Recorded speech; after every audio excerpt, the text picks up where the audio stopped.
Hey guys, so bear with me. Hopefully, fingers crossed, first live.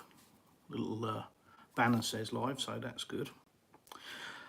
This really will be me trying to answer some questions that have been sent in to me, but I think I'll kick off with saying why Russia. As I've said probably previously in other videos that I'm sure some people have seen, it was never on my radar to come to Russia at all. I'll make no bones about it. I'm not going to dress that up. I had no intention of ever coming to Russia. Sorry, I better lose the volume. I was going to feedback something mental.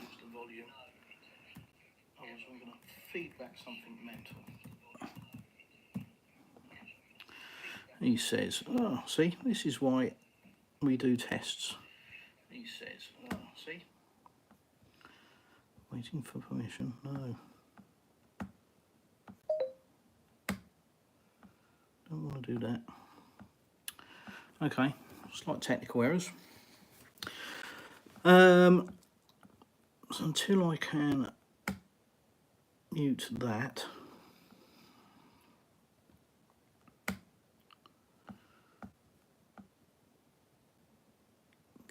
sorry, apologies. Let's try that. I think that works. Yay. So, where was I? Why Russia? No intentions ever of coming here. Lived in the UK all my life. Knew what Russia was. The traditional sense of snow and gangsters, I'm sure you've heard me talk about that before. So, wasn't on the radar, no intention. Then I met my now wife, which I think is probably most people's perception of why English men come to Russia. Oh, he's got a Russian wife, you know. It's a stereotypical response. But, you know, it wasn't, you know, I didn't go searching for a Russian wife.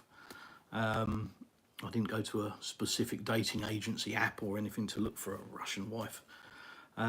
We lived in the same town and we met. And she's the yin to my yang. She's like nothing else that I've ever come across. A remarkable, remarkable lady. Very, very strong mentally, and just sees the good in everyone and everything. Whereas I'm a lot more cynical, especially in the last few years, with what I've seen coming through from media and government and financial institutions. I get a lot more cynical in my old age. So yeah, like I say, you know, she's just remarkable, and you know, we got on so well from the word go. She wanted to come on holiday to Russia just to show me, you know, come and have a look at Russia, and I avoided that, put it off for a long time. Kept finding excuses why it wasn't suitable or whatever, until, hey, finally I came, and we came here in October 21 for 3 weeks, and I thought, what have I got to lose? I know what it is, but, you know, hey, let's go there. Wasn't terribly interested to start with, but yeah, let's go there and have a look. And as I've said before, you know, world turned upside down. Just nothing like I was expecting. Completely different. So that was a real shock. A lot of things happened in the first weeks. I've just done a health video, what Russian healthcare is like.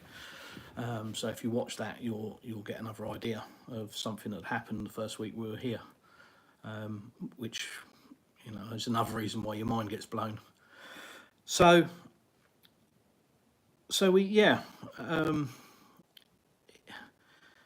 it just kind of evolved the first time we came here, from having no intention to come here to then agreeing to come on holiday, to then literally falling in love with this place, falling in love with the climate, with the food, with the people. The area, just literally just thinking, you know, I could actually, this could be somewhere we could live, you know. So we started looking, made a bit of a leap of faith, but we started looking for plots of land to build a house, and we went to a developer, and he had several areas that were under construction, so we got to drive around these different areas and have a look. So that's what we did, and I think probably the original intention was to buy a house here and, you know, bounce, have a nice bolt hole, a holiday home in Russia. All seemed very cool. You've got to remember, this is October 21. The world was a different place, and there was none of this Russia-phobia. There wasn't, you know, people running around screaming Russians are evil and Russians are monsters. There was none of that rubbish. So we were just, you know, looking at a holiday home in another country, like any other country. And like, you know, like I say, we went to this developer, we went to these different developments, and we ended up where we are now, and paid our money, bought a plot, decided we were going to build, and away we went. Carried on with our holiday, and left Russia, and that was the last time that we saw our plot of land. What we'd actually purchased was 4 bits of wood hammered in the ground to mark out the territory. Our house we then built from the UK by email, and with some help from some friends. I say some help, no, that's an understatement. Invaluable help from friends who were on site most days doing videos for us and updates, showing us, hey, do you want this here? Does this look okay? What about the height of this window? This is how wide this is. You know, just invaluable stuff when you can't be on site watching a project, and you're 2,500 miles away. It's invaluable. And if anybody wants to build in Russia, I recommend, if you can, if you're going to do it like we did from the UK, get someone to come on site once a week if you can do that, and do a video. It's remarkable how much it shows you that you look at and think, we need to change that because of. So invaluable. Good evening. I haven't got my glasses on, so I'm going to pass it your name because I can't quite read it. Very sorry. Yeah, so that was our plan, our mission. That's what we kind of thought we would do. Again, still at this point, we hadn't really thought about, you know, what's it entail, what's, you know, and I certainly hadn't. I hadn't looked at, you know, the language and everything else, because I had Google Translate. My wife speaks perfect English. What did I need to speak the language for? So then I think the current situation kicked off February, fast forward to February, and things started to change in the way that we could communicate and travel to Russia and everything else. Then it started to become a bit more of a reality, and I thought, well, we need to go out there. We've got to go out there. So we decided we would come out here and have a look. And I think I probably still wasn't fully committed to coming and living in Russia. I think it was still, hey, let's go. What's the worst that can happen? If it all goes wrong, we'll sell the house or sell whatever we've got and, you know, move somewhere else or whatever. You've got to try things in life. So I still probably wasn't totally committed to it. Hadn't really thought every aspect of it through, certainly not. And certainly the language and everything else, hadn't even given it a consideration. You know, I'm British. We go everywhere in the world and everyone speaks English.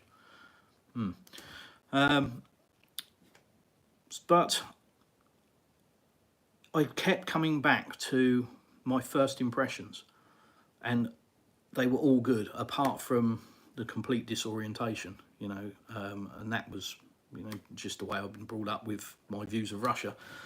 So the complete disorientation when we first got here, apart from that, everything was positive. I just really loved the place, you know. I loved like I say, the culture. The people were so friendly, and when we did eventually come back, obviously under the current situation, I came back very nervous. I'll be honest. I have a British mentality, and certainly thinking, I wonder what it's going to be like.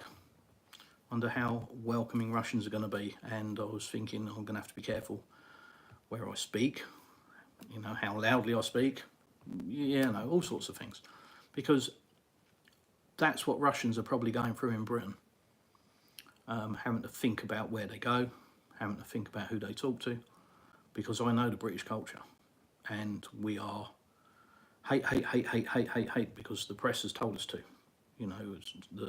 The mainstream media headlines are, we must hate Russians, or we must hate the French, or we must hate somebody, or we must, and everybody just gets their blinkers on and blindly follows that ideology. At the time, that's what we must do, and everybody, without having any clue. And I'm sure you've all heard the saying, nobody could point to Ukraine on a map 2.5 years ago, and that's pretty true. It's we're very ignorant and very lazy in the UK.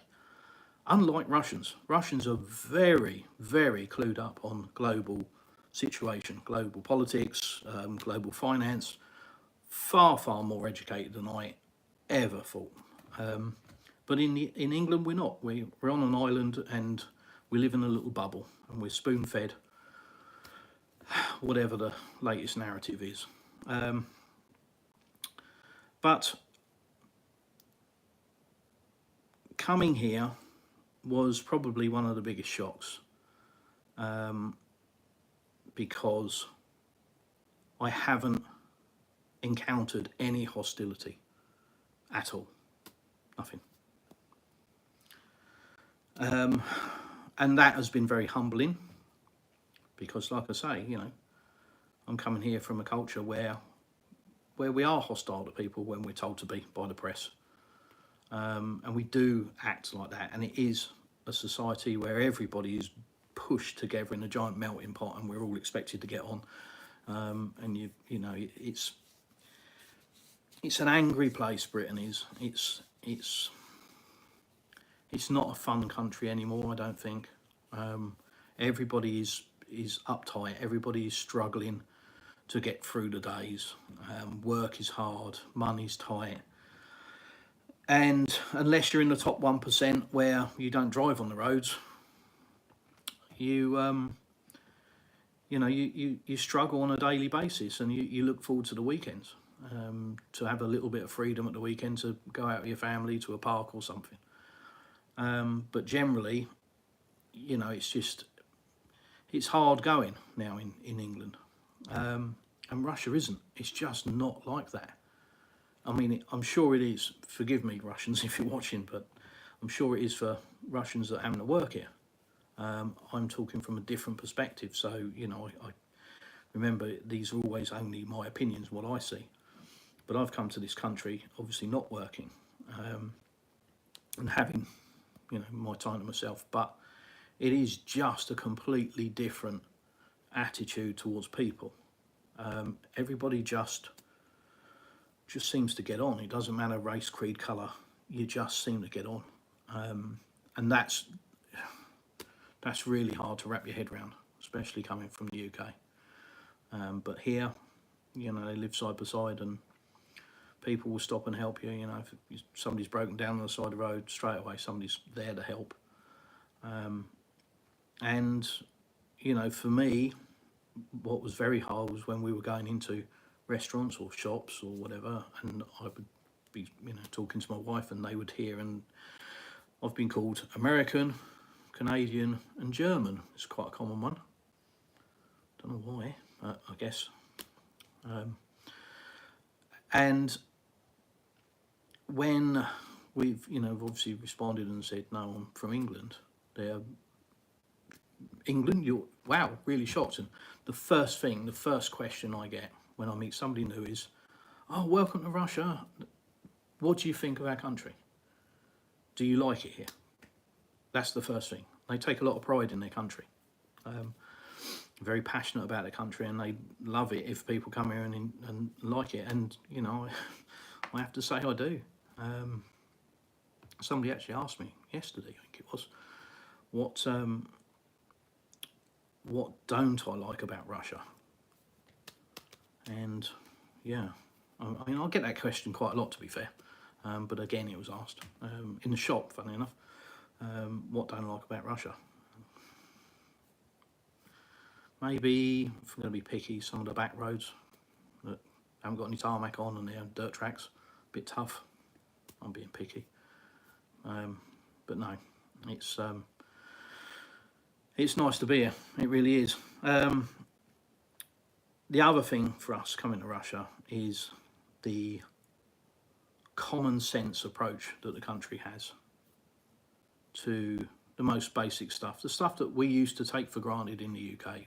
You know, common sense, until everything was legislated away from you being able to use your own brain. No, you can't make your own mind up about that. Yeah, this is the way you have to think about it. Out here, it's common sense. So they could be, for example, they could be repairing a hole in the road, pothole, and more often than not, there won't be any traffic lights.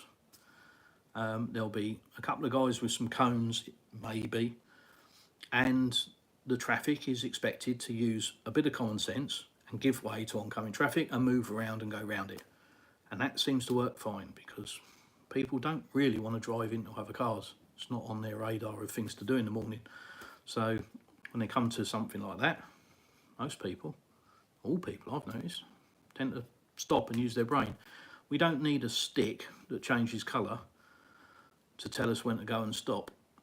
And we don't follow it blindly like we do in Britain. Well, traffic light's red. Yeah, but there's nothing coming. It's 2 o'clock in the morning. Yeah, but traffic light's red. Yeah, but there's nothing coming. You can see 50 yards. There's nothing there. And it's 2 o'clock in the morning. Yeah, but traffic light's red. You know, that sort of thing. So you don't get that. You'll see traffic lights sometimes on roadworks, but they tend to be bigger roadworks. But most of the time it's common sense kind of stuff. And that's what I like. I like the fact that you can think for yourself. The other thing I like is this is a country of traditional values. There's no rubbish. There's no nonsense. It is just, it's family orientated in a way that I've never seen before. Russia is for children. You know, it's all about family. It's all about kids.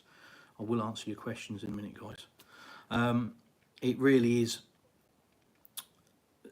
like I say, in a way that I've never seen before. And I have been all around Europe to many different countries.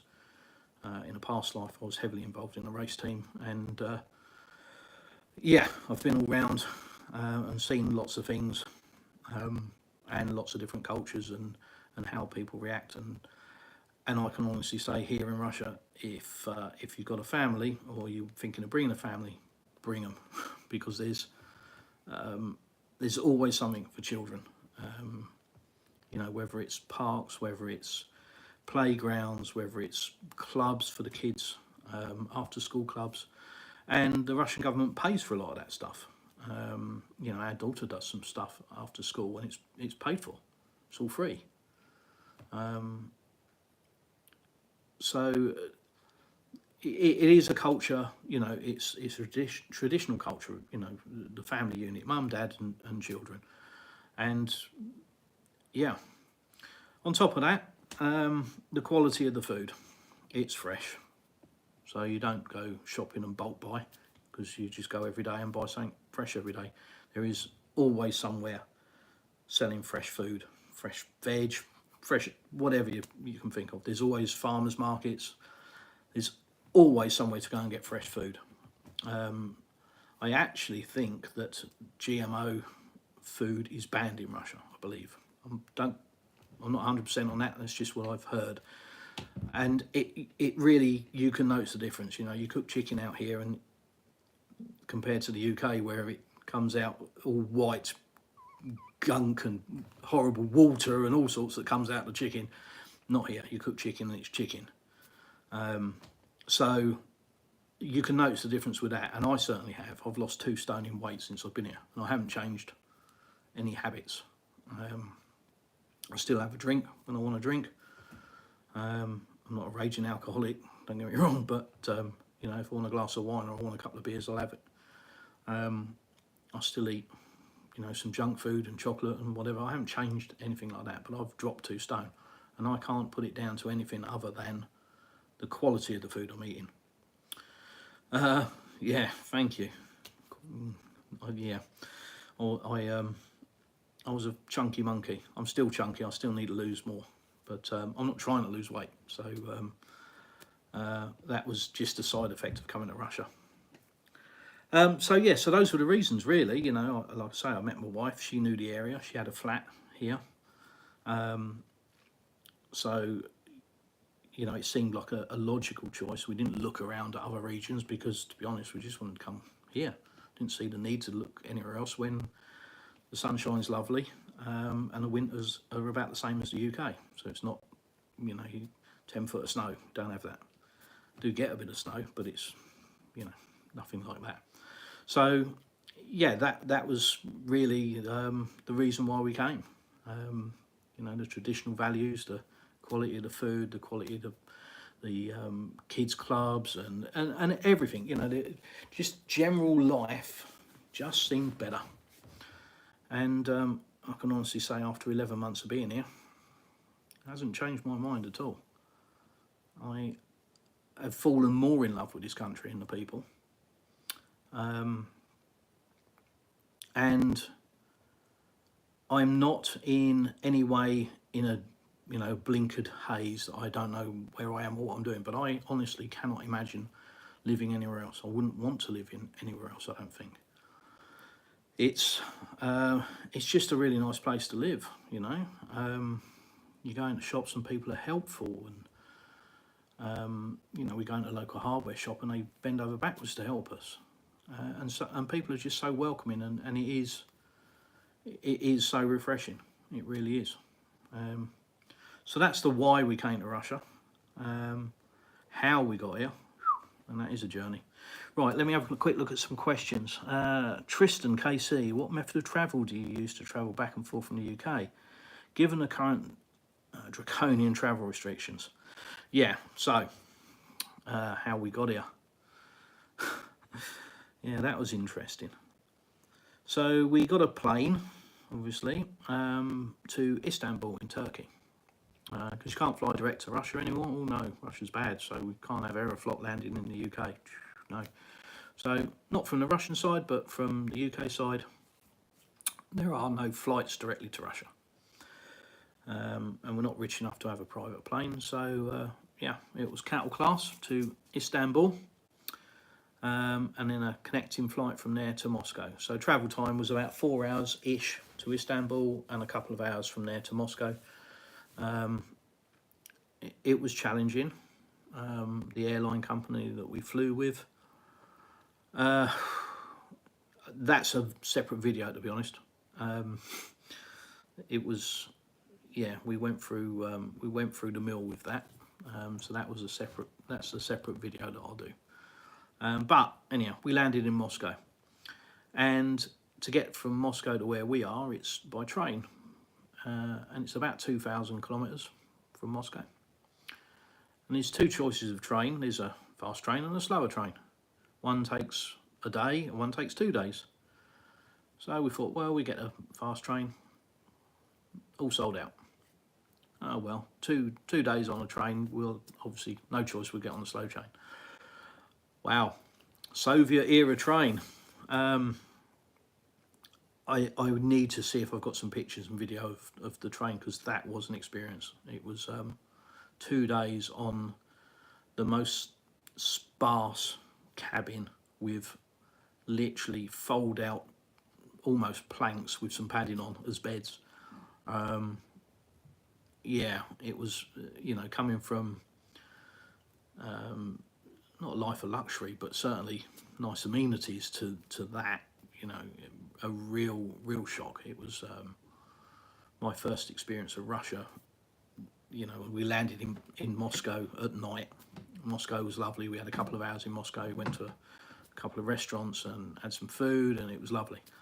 But the train was a shock, and I was thinking at that point, oh my God, what on earth?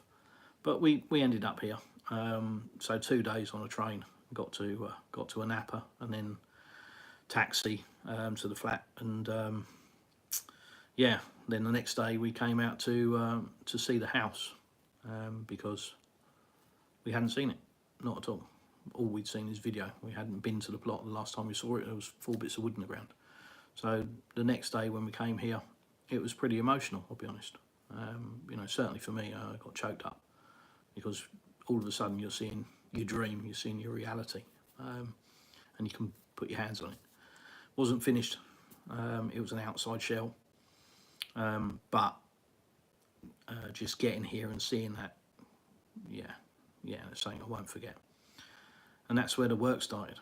That's where all the fun started. So that was getting here. Let's have a look. Matt, Alfred, sorry. Well, hello there. Yeah, hi, mate. Multi-species fishing. Good evening. Congrats on the weight loss, thank you. Englishman in Russia, you will never regret making the move. Best thing I did, and with summer around the corner, it just gets better. Yeah. So we've got a swimming pool. That was, for me, living in the UK, that's a thing that I've always wanted for years. You know, that's kind of my idea of luxury living. And for the wife, it's a sauna. Now, if you're in the UK, you probably know that we don't do saunas. It's not a thing. I've only ever come across one person that had a sauna, and that was a guy that I used to work with, and his parents' house, they had a sauna in the bedroom. Lovely house, nice sauna. But I didn't, you know, it's just not a thing. But for the wife, you know, sauna. And until you come to Russia, you don't understand that. Once you come here, you realise it's part of the culture. And that may sound a bit silly, but you have to experience it to understand it. It is something that people do. It is something that it's a bit of an event, you know. They'll plan for it, they'll have food for it, drinks for it, you know, they'll make an evening of it or a day of it, and they'll have friends round, and it's something, you know, it's a social thing. It's far more than just going into a box and getting hot. So, you know, the wife wanted a sauna, but for me it was a swimming pool, and especially in this area where the temperature's, you know, really good, I wanted a swimming pool. So that was part of our stipulations for coming here, and obviously that's what we've ended up with. I'm sure you've seen the other videos of the house. If you haven't, have a look, you can see what we've done. The wife kept going on about the sauna, so that's going to start work on that soon. In the next couple of months probably we'll start work on the sauna. So it's worked out well. You know, we went through winter, and we were lucky enough to go around our friend's place, and they've got a sauna and a swimming pool, and I got it after we'd had sauna 2 or 3 times. I got it, I understood. It's not something you go anywhere near in the summer, but in the winter it's brilliant. It's so good for your body. You come out and feel a completely different person. You know, it's so relaxing, it's lovely. And like I say, it's a big thing here, it's a big social thing. Yeah, in January we were jumping in their swimming pool. So we were coming out of the sauna into their swimming pool at about 11 degrees, which was cold. It was pretty cold.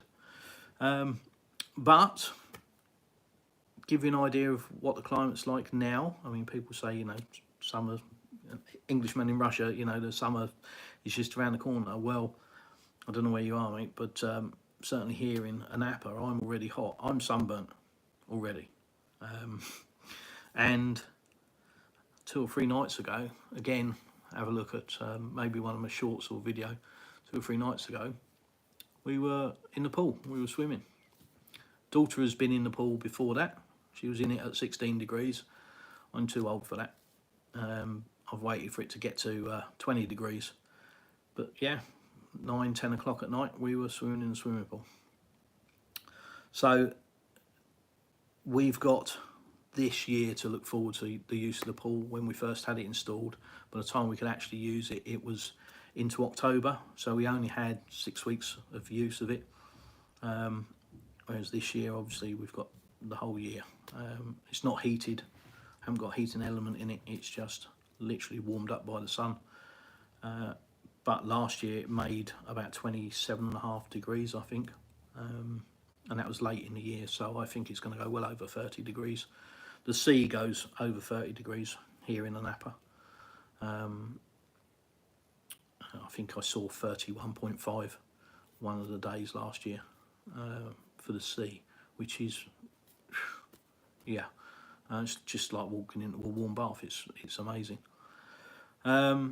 So yeah, we're going to definitely be enjoying the swimming pool, and I'm looking forward to spending most of my days in that.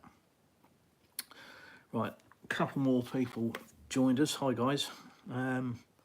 Sergey, hi. Any experience you have will only be good for you. It's a true story. There's no such thing as a bad experience, just one you don't learn from. Multi-species fishing. I found your channel on Travelling with Russell YouTube channel. Yeah, Russell has been a huge help to me. This is, in case you haven't noticed, and this isn't something that I naturally do. I'm not big on cameras, never have been, and certainly I wouldn't say I'm a technophobe, but I probably make out to be a technophobe so I don't have to get involved with it.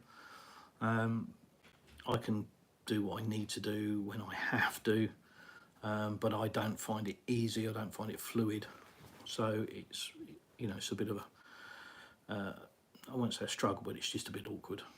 But Russell has been amazing, really has. So yeah, big thumbs up to Travelling with Russell, and also Sam, Sam's Russian Adventures. Again, another guy, two completely different people. You know, probably, if I'm being honest, in real life, if we met in the pub, we're all different people. But you know, we're in Russia, we're English speaking, and we've come together on a Telegram channel and got to know each other a little bit through that. And we all bring something different to the table. I mean, Sam and Russell, this is their living. This is how they, you know, this is how they pay their bills. For me, I'm in a very fortunate position that I don't need to work. I've done all my hard years, and I'm older than those guys. So I put in the work when I had to enable me not to have to work now. But until I met my wife, I thought I was going to be working until I was 70. So it was only through having her support that I'm here and not working. Otherwise, yeah. And I probably wouldn't have made it here. I don't think I would have lasted many years. The stress level of my job was insane. It wasn't getting any easier. I had health issues, and it was very challenging, and I think it would have broken me. And you know, heart attacks, biggest cause of heart attacks is stress, isn't it? And certainly I was under a lot of stress in recent years.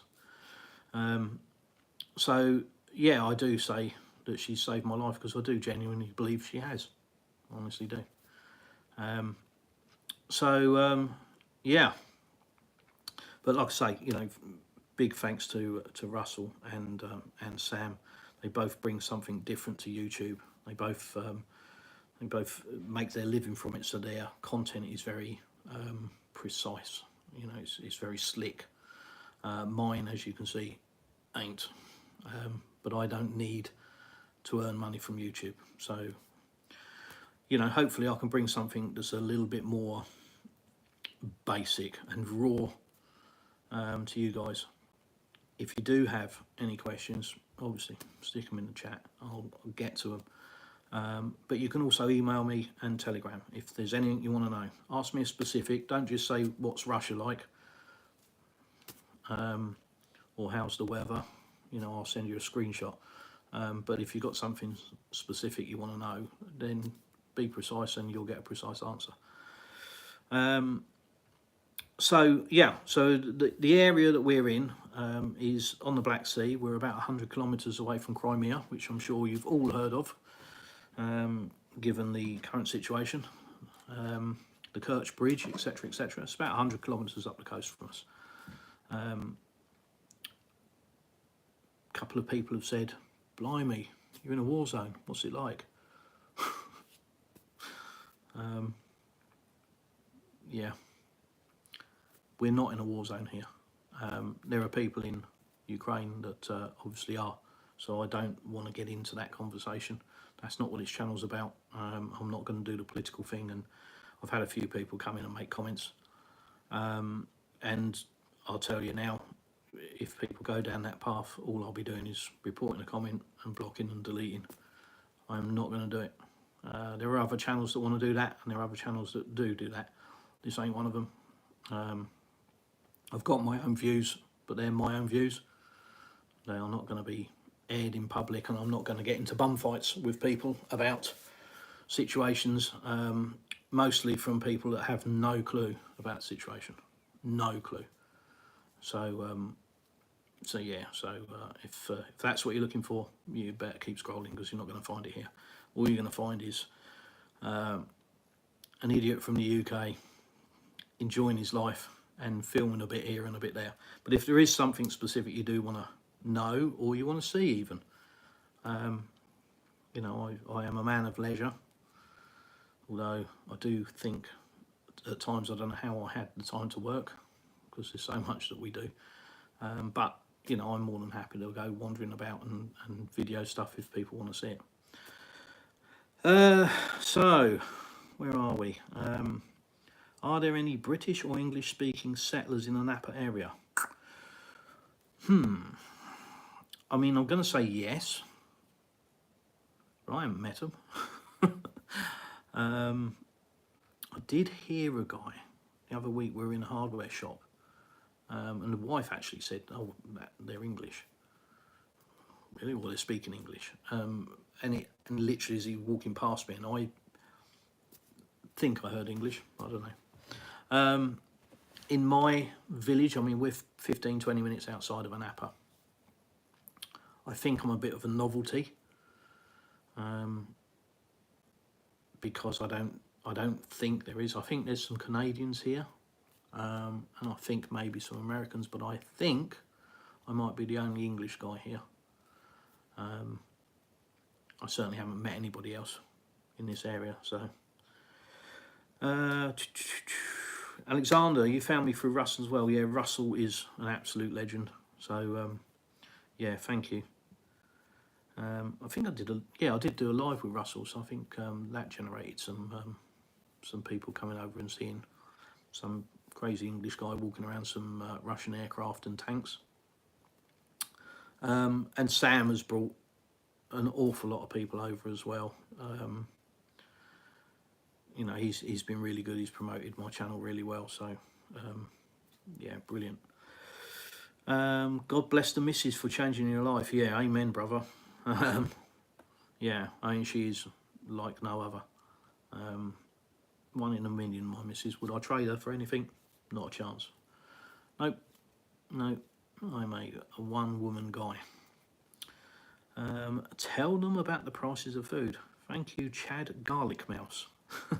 I know that's a play on words. Good evening, Chad. Yeah, prices of food.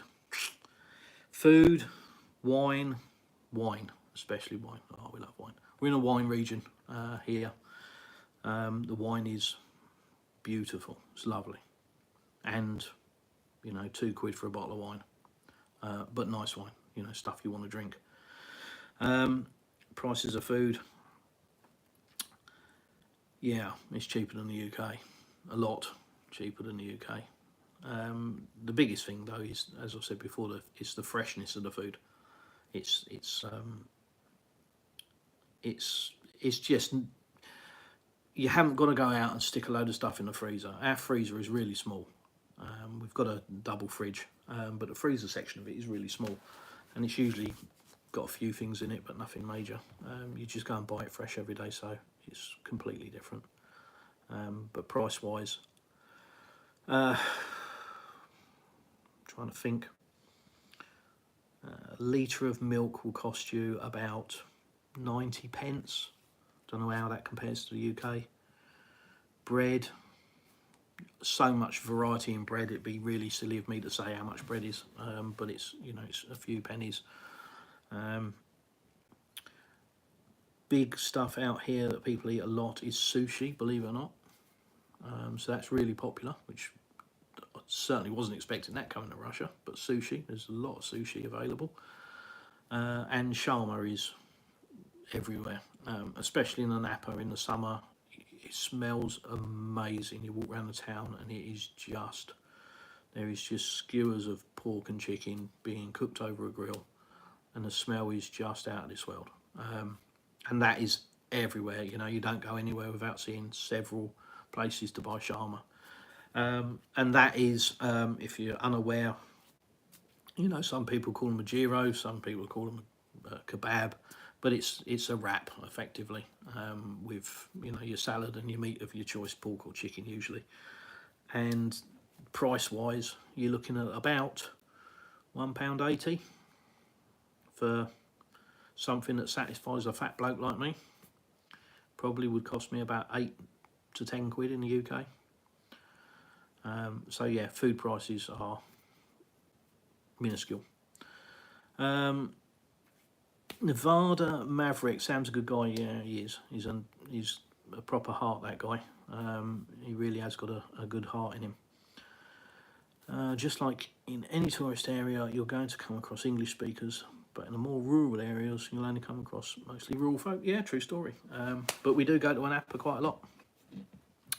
And I haven't come across any English. I've come across Russians that speak English, which is embarrassing.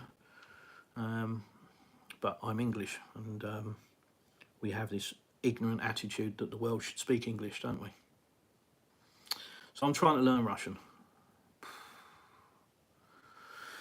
Yeah. I mean, when you're old, it's difficult anyway. The kids pick it up, don't they?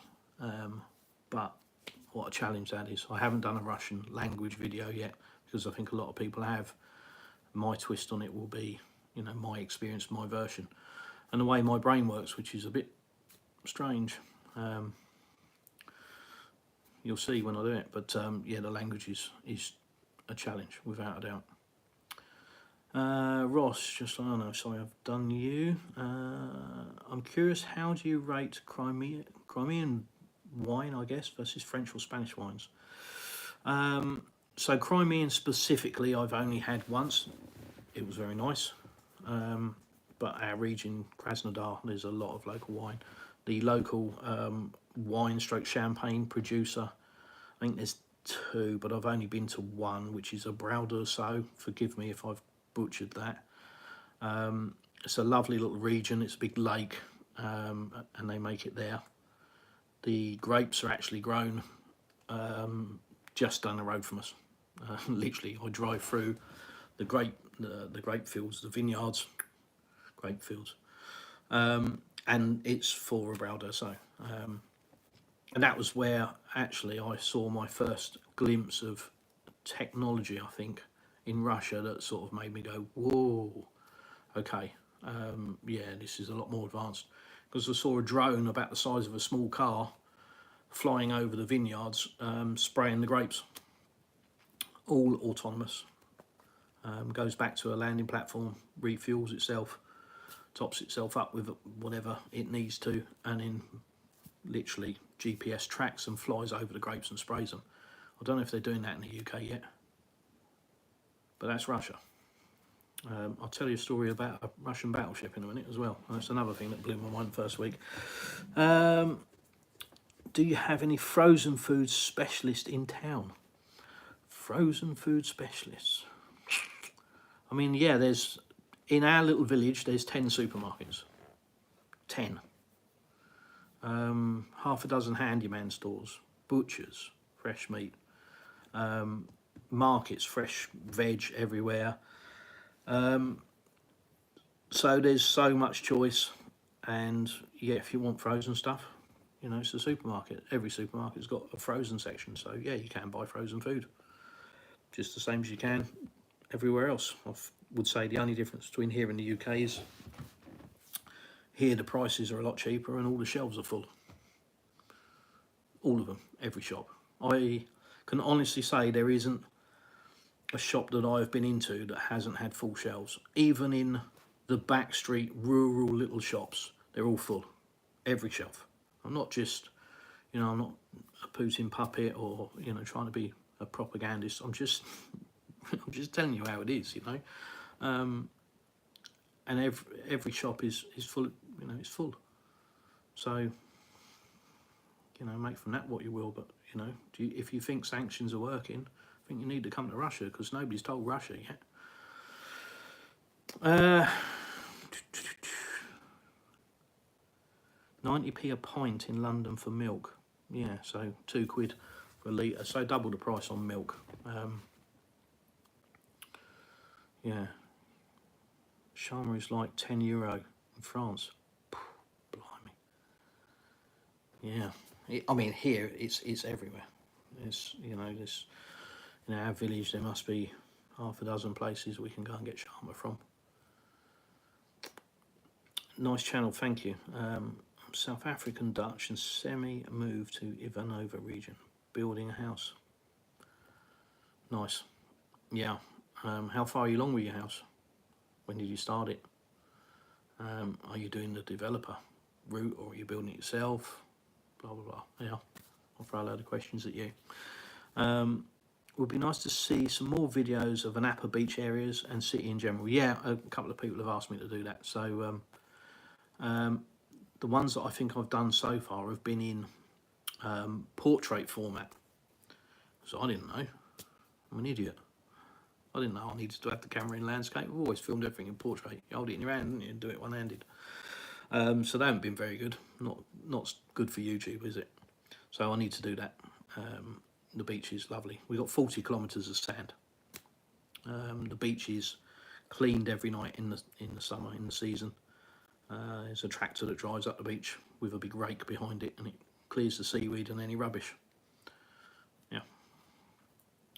So yeah, they take care of the beach. You know, it's a holiday destination, and even more so now for Russians. You know, Russians, I think well, if the world doesn't want us, no problem.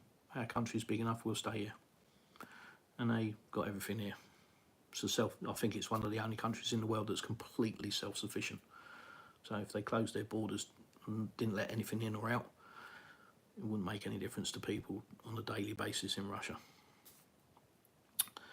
Did your daughter learn Russian from her mum when she lived in the UK, or picked it up since she moved here? So my daughter is actually my stepdaughter, but I call her my daughter because otherwise you're explaining to everybody. So, you know, as far as I'm concerned, she's my daughter. So she's actually my stepdaughter. My other daughter is in the UK. I won't speak about that anymore. I miss her dearly.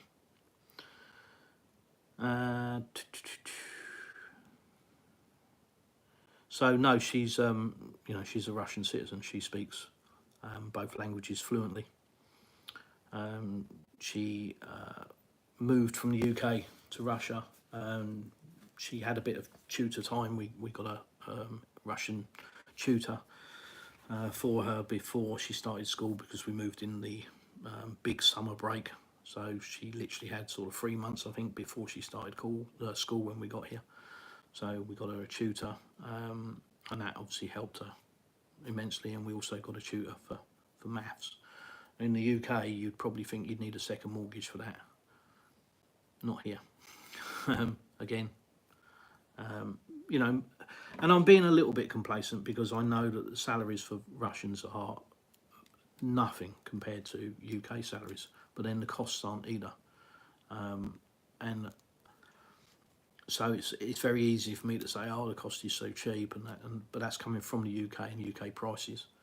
But you know, tutors, they're I'm not going to say cheap. I'm going to say they're very, very good value. And I also think that they, from what I understand, they're usually ex-teachers, because I don't think teachers can actually do any tutoring outside of their job. But don't quote me on that. What's your definition of a little town? What is the population of the area? Yeah, so that's another thing. You have to remember Russia's a big place. Largest country in the world. England fits into Russia 66 times, thereabouts. The place is massive. So what Russians call a village is usually a population of about 50,000. That's a village. There are obviously small settlements, and we live in an area that were summer houses, dachas, for companies. Companies had pieces of land and their employees had plots where they could have a summer house. And these houses, you know, you drive around now, some of them are completely run down, some of them look a mess and you think, oh my God. But they weren't designed to be living spaces, you know, they were for visiting. And I don't actually think they were allowed to make them as a permanent residence. And if they did, they had to pay a fine to do that. But there's lots of quirks to all of that. But that's the kind of area. So you've got big sort of developments, if you like, of very eclectic houses. Some of them are now houses people, you know, as time has gone on, people have converted them to living, you know, proper residences, and some of them are still probably how they were 50, 60 years ago. You know, just literally falling apart shacks. But, you know, everybody's growing food, and, you know, the ones that are like that are probably just derelict, and the ones that are, you know, residences, you know, people have converted them and moved here. But that's another thing in Russia. Everybody grows their own food. It's just normal, you know. So everybody's garden is an allotment pretty much. And I think they're ahead of the game with recycling as well, because everybody puts their waste, food waste and everything into a hole in the ground in the garden. We do the same. We dug a hole in the ground. So there's none of this recycling bins like you have in the UK and you pay for them. No, it just goes in the ground. Which is probably why the ground's so good. You could probably plant a laptop in the garden and it would grow into a desktop computer. It's insane. I've looked at my grass today. This is how sad I'm getting. But I've looked at my grass today, and I last cut it 2 weeks ago, and I've actually measured it. This is how sad I'm going. I measured my grass. I need to get out. 13 inches. The grass has grown in 2 weeks. So yeah, everything grows here. But yeah, no, your food waste goes in the ground. So no recycling bins. Refuse collection in our area is free. You don't pay for it. The only thing you do is you take your rubbish to an 1100 litre wheelie bin, and they're situated everywhere on corners of streets, and you take your rubbish to it, you know, whenever you got rubbish, and everything goes in it. Nobody has an issue with getting rid of rubbish, because if that bin's full, you just go to the next one. Might seem a bit strange, and it was to me when I first came here, but it's a brilliant system and it works so well. I think they probably empty it twice a week, so there's no rubbish everywhere. You haven't got a bin that you're paying for. You know, I think when I left the UK it was about £11 a month or something for the bins, and then you pay for a recycling bin and you're only allowed to have it empty once a week or once a fortnight. Oh, no, there's none of that here. Right, back to questions. Where were we? Yeah, so yeah, like I say, a little town like Napa, I think population wise it's about 65,000, something like that. Yeah, it sounds like I live in a city, not a town. Yeah, no, cities here are big, millions, because the country's so big. I don't know how many millions Moscow is. I'm going to guess at like 10, 12 million maybe, I'm not sure. I think Krasnodar, which is the capital of our region is Krasnodarsky Krai. So Krasnodar is the city, and that's 1 million people, I believe. Novorossiysk is along the coast. I'm sure some people have heard of that. That's a big city as well. But no, Anapa is a seaside resort. I think its population is around 65,000, I think.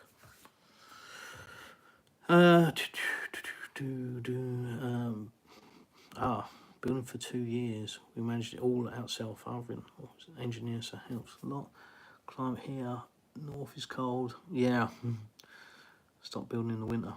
Yeah, that's the thing. Everybody has an impression of Russia. You know, it's cold everywhere, isn't it?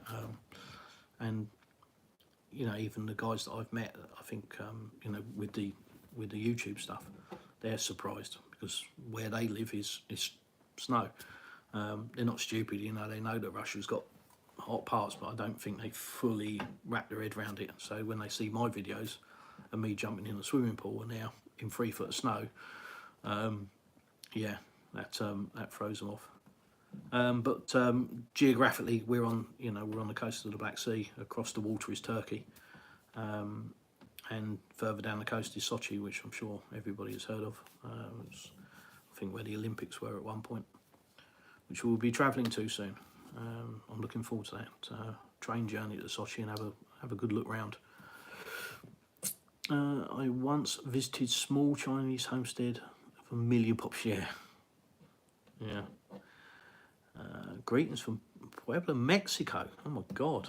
We hope and pray for peace on earth. Yeah, amen, brother. Face red heart shape. Yeah. Didn't show the emoji, just wrote it. Which is cool. Yeah, Mexico. Wow. Yeah, look, we all pray for peace, don't we? It's regardless of what you think, what your opinions are, people are dying. It's as simple as that. And it doesn't need to happen. And it should never have happened. Absolutely shouldn't. It is rich people getting richer. And it's wrong. Regardless of what your political opinions are. People are dying, and that's what people lose sight of. And they bang their drum and they wave their flags, but you must remember people are dying. There are people in ditches. It's not right. It needs to end. But it needs to end for the right reasons.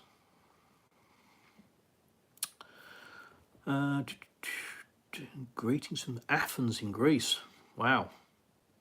So I don't know if you saw my little video about the ruins in Anapa. There's Greek ruins. Please don't ask me any more than that. I have no clue. I couldn't read the sign. But, you know, yes, it's an historical site. It's an archaeological site. It's well protected and it's well preserved. It's well looked after. So, yeah, that might have surprised some people. A little bit your sound. Bit low, so, okay, sorry. I wouldn't even know how to adjust it. So, yeah, you'll either have to turn it up your end or maybe we could try sign language, I'm not sure. But no, I'm not very loud. I tend to be calm, so I don't shout. And Chad, yeah, I'm fully aware of who you are. Thank you. Any idea what the taxes are there? So, taxes as in tax you pay rather than taxes you jump in and out of. That's another story. Yeah, not really, because I don't speak Russian. So my wife deals with everything. It's kind of a role reversal, which is great. So I always have that, oh, I don't speak Russian, darling. So taxes. Yeah. We had a tax bill. Obviously, I don't know, obviously, but my wife sold her flat in town. We obviously bought the land that we have here and the house, so there's tax to pay on that. And a couple of other bits and bobs, and she said, honey, I've got the tax bill in. And I went, right. And she said, okay. And I was expecting, you know, a few £1,000. And she says to me, it's 1,500. And I was like, okay, well, you know, it's £1,500. It is what it is. And she went, No, honey. It's 1,500 rubles. Pardon? What, for the tax on the land, the tax on the house, and the tax you got to pay on the flat? And there was another two, and she went, yeah. So if you're talking about that kind of tax, it is, I think the only way that it's worth collecting is because it's automatic and electronic. You know, you don't get a letter through the post. It is, every citizen has a gateway login kind of thing for the Russian website, and everything goes on that. So my wife knows when I speed because it notifies her. She gets a text message on her phone, and the fine goes to her account, and she has to pay it. So she knows when I speed, and I tend to get caught by the same stupid camera every time. So I've been caught for speeding 10 times since I've been here, and that's cost me £2.50 every time, because I have to give it to the wife. She insists that I pay her. So yeah, £2.50 is a speeding fine, so you can bear with that. I go off topic, I do apologise. Yeah, so taxis, I can talk about speeding, and the police here use drones to catch people for speeding, but mainly for white line infringement. So if there's a solid white line and you cross it and the police are in that area, they can well have a drone up in the air, and they'll pull you 2 miles further down the road because they've got a drone flying, which, yeah, again, is, you're coming from the UK, and you know, we're told that Russia's backward.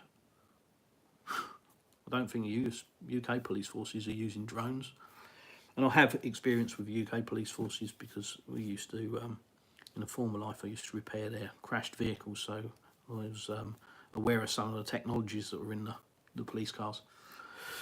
But I don't recall us in the UK using drones for motoring. So yeah, taxes, income tax, yeah, it's 13% or 15%. 13% being the lower rate, and the higher rate's 15%. Doesn't matter what you earn. That's the level. Personally, I think that's a good idea.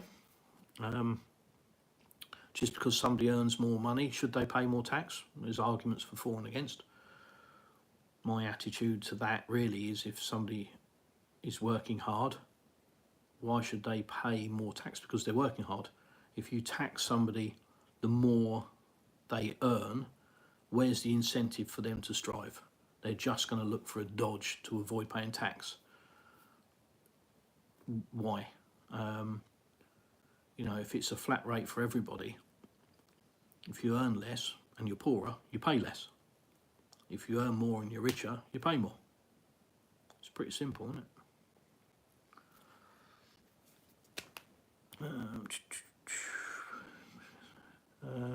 Self-employed, in which case is 6 or 7% or something. Yeah, they could well be. I'm not fully up on the taxes because I don't work here, so I don't pay income tax or anything.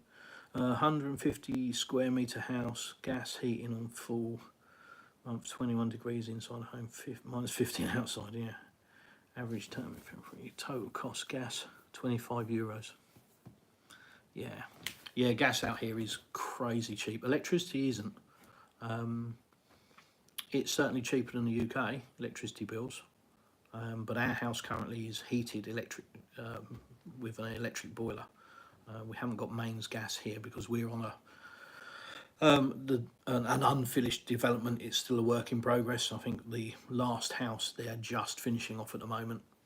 And one of the things I'll tell you about the developments here is they do it the opposite way to the UK. The UK, a developer will buy a piece of land, and then he'll have the plan submitted for where the houses are going, and he'll put the roads in to, you know, across the land. That's one of the first things, they tarmac the roads. And then they spend the next 2 years driving diggers and dumper trucks all across the nice new roads. So by the time everybody's moved in and the estate is built, the road needs replacing. Here, no. you will, if you choose to live on a building site, if you can't wait for it to be finished and you want to move in, that's fine, you can move in, but you won't have any mains gas. So we're on a gas bottle at the moment. You'll have, initially you'll have temporary electricity, because that's one of the first things they do. They run up temporary electricity poles, which you pay your developer for. He gets the bill, and then it's split down, and you pay for that. And water, you won't have mains water to start with. So we're on a well. We've actually got a borehole in the ground. Again, something that's not very common in the UK, but very common out here. So a company comes around, I've got some images of them drilling a 15-metre borehole down into the water table, and we've got a submersible pump, inline pump, that goes down into that hole and pumps us into the house, nice clean water. You can drink it straight out the ground. We have had it tested, so we sent samples off to the laboratory, and it came back, you know, lovely quality, but high in calcium. But you know, you can drink it straight out of the ground, and you can feel the difference in the quality. You know, you have a shower out here, and it's completely different. In the UK, it's hard to explain, but the water just feels very hard and very chemically, whereas here it's just, you come out of the shower and it's just silky smooth. It's lovely. But most people will still run water filtration, because why not? If you can, why not?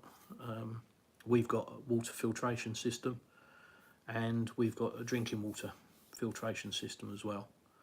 And then I've got another filter going into the fridge, so the water that comes out of the fridge is better than anything you'll buy in a supermarket in a bottle. You know, it's filtered in our main filtration. It's good water to start with, and then it goes into our main filtration, then it goes into the drinking water filtration, and then it goes into another filter into the fridge. So it's, you know, it barely comes out of the fridge, to be honest. It's gone through so many filters, but the water is lovely. Yeah, so electric here is expensive, but not as bad as the UK. But our boiler is, I think, 12 kilowatt boiler, electric boiler, and that powers our underfloor heating. So our house, the whole downstairs of the house is underfloor heating, and upstairs the ensuite bathrooms and the shower trays themselves are underfloor heated. And then we've just got a couple of radiators in the bedrooms upstairs, which don't really need, to be honest. So once we go to gas, you know, our bill will be a quarter of what it is at the moment. But in the height of winter, with the heating on permanently, just constantly on, set at, I can't remember what we had it set at, but it's different because it's underfloor heating, so it's not like the UK where you set the temperature at 21 degrees and that's what the room temperature is. You've got a room thermostat. Here you're heating the water, so you've got to understand the difference. You know, we would heat the floor to about 50 degrees centigrade, and that gave you probably a room temperature of about 23 degrees, because you obviously lose through the tiles, etc., etc. But with the system on 24/7 through the winter, when we've had snow on the ground, etc., etc., you're looking at about £100 a month in electricity. But we also are running a 1 kilowatt water pump for the swimming pool. It's a high efficiency pump, but it's still another kilowatt. And our oven's obviously electric. Every appliance is obviously electric, goes without saying. So the only thing gas we have at the moment is the hob, which reminds me we've got to collect that tomorrow, because the valve went and they've repaired it under warranty, so we've got to go and collect that. But yeah, that's the only thing, so we have a gas bottle for that. So mains gas should be, we've been told,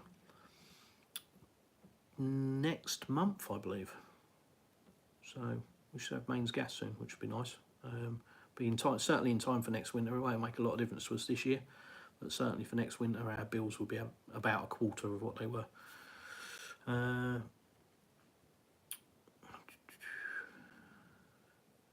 Can you get access to UK sports channels? Probably. I don't watch TV. Not anymore. We've been so busy, to be honest. We've got so much to do either in the house, although that's now, we're near enough there internally in the house, but we've still got the sauna to build. We've got the outdoor shower room to build. We've got the gardens now. The summer's coming. We've got the gardens to carry on with. The wife's done an amazing job with those, but we've still got a lot of stuff to do. Yeah, TV wise, I don't watch a lot of TV. Very rare. I spend a lot of time, to be honest, on YouTube. Somebody called me a YouTuber the other day. Ugh. How uncouth. YouTube is so last year, darling. I'm a content creator, don't you know? Oh dear. Yeah, so no, there's a lot of information on YouTube. So yeah, it's a good source of info, and it's also a good way of wasting a couple of hours on absolute rubbish like you guys are doing right now. Aha. So no, TV wise, sports wise, yeah, there's lots of channels available. They're all in Russian, but there are other websites that you can tune into, and a lot of people have got big satellite dishes, so they're getting different satellites and receiving different channels from around the world. So yeah, I'm sure you can find it. Our TV actually produces things like Red Bull TV and other stuff, but I don't watch it. I'm not a sports fan, to be honest, unless it's motorsport, but ball sport, football, etc. Yeah, bunch of grown men kicking a bag of wind. Can't see the point. Certainly can't see the hysteria that goes around football, but hey, we're all different. I like engines. Can you get access? So, traffic enforced by aircraft? Maybe, but certainly by drones. Not all the time, but like I say, they do put up drones for white line infringement. So I don't think they're necessarily used for speeding. They might be. I don't know. I haven't fallen foul to them, but they are put up for white line infringement. Have to dash, mate. Thanks for the live. Loved it. Have a glass of fizz in the pool tomorrow and think of me in the Easter. Yeah. I'll actually, I've got a bottle of champagne in the fridge, so might be an excuse. Don't really need one. Champagne, didn't drink in the UK. Had it many times over the years. But just like battery acid to me, fizzy battery acid, can't see the point. Not a whiny, not a connoisseur of that kind of thing. So I'm just a peasant boy, aren't I? Pint of Guinness would suit me. So never bothered with champagne really. Came here for the first time with the wife on holiday, and she bought a bottle of champagne, and I'm like, yeah, it was to celebrate us coming here and deciding we were going to buy a house. She bought a bottle of champagne. And had a glass of it, and we finished the bottle, real quick, in quick succession. It's lovely. It is absolutely lovely. So drinkable. I'm gonna sound really bad, but hey, it's warts and all with me, I'm afraid. But you could put it in a pint glass if you wanted to and drink it like that. It's lovely. It's not harsh on your stomach at all. It's just lovely. It really is. And yeah, £2-3 a bottle, something like that. So yeah, different world. Is solar energy panels popular in a Napa? No. One thing that I was talking to the wife about, because in the more rural areas you will get a power cut, and certainly it's a bit more prolific for us because we're on an unfinished development, so they have to cut the power to finish a house, or the workmen are doing stuff, so we do get the occasional power cut, and people will I think it's a Russian thing. They will back up themselves with a generator. But solar, and you would think here, especially given how much, how much sunlight you get down here in southern Russia, you'd think solar would be everywhere, but it's just not. There are houses that have got it, but not really. Same with EV cars. There are plenty around, which might be a surprise to a lot of people. But the only car I haven't seen here is probably a Ferrari. Seen everything else. Rolls, Lamborghinis, etc, etc. Big Mercs, lots of V8s, which is nice. Good old petrol. So yeah, all the AMG Mercs is. I don't know how Merc have pulled out of Russia. It must have bankrupted them, because the amount of AMG Mercs that are flying around down here. And no, they're not all full of gangsters. But Land Cruisers, V8 petrol Land Cruisers, BMWs, and all the latest stuff as well.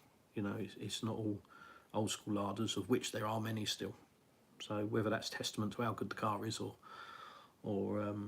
the fact that there was just so many produced, I don't know. But there are a lot of larders, old school larders, and 9 times out of 10 they're being driven by workmen, tradesmen. They use a larder like in the UK we'd use a transit van. So you see some sights with people strapping stuff to the roofs. Yeah, it's quite funny. It really is. But yeah, they love a larder out here. But you see everything else as well. So no, solar panels, not a common thing. It's great to see you live. Thanks for your videos. Thank you. Don't know why it's great to see me live. Look at me. Not a lot to look at. Hope everyone pressed the like button to show support. Thank you. Yeah, I mean, it is my first live, because the last live wasn't live. Remember going back to the earlier statement about being a bit of a technophobe?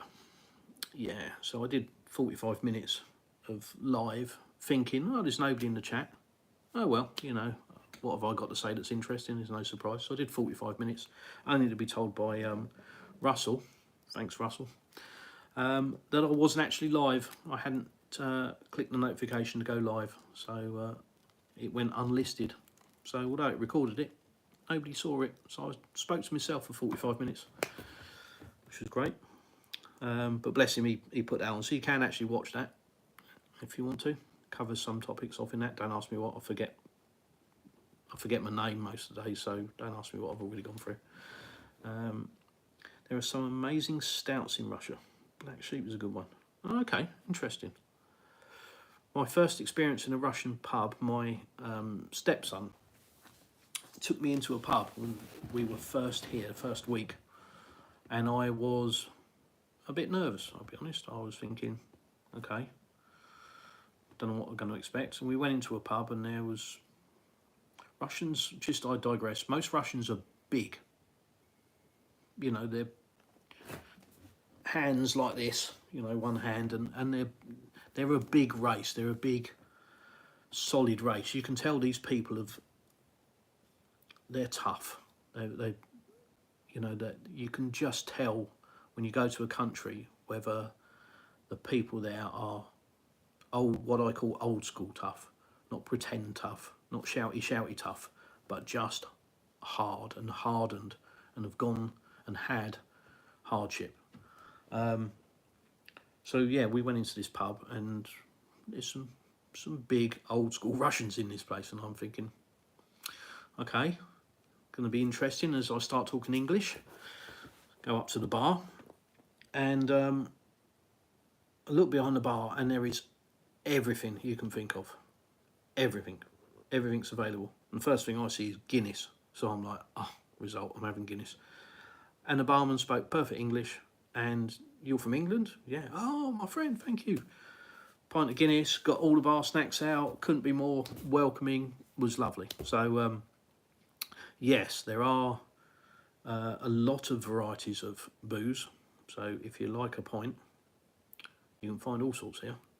We've even got quite a few local little stores. They do a lot of craft beers.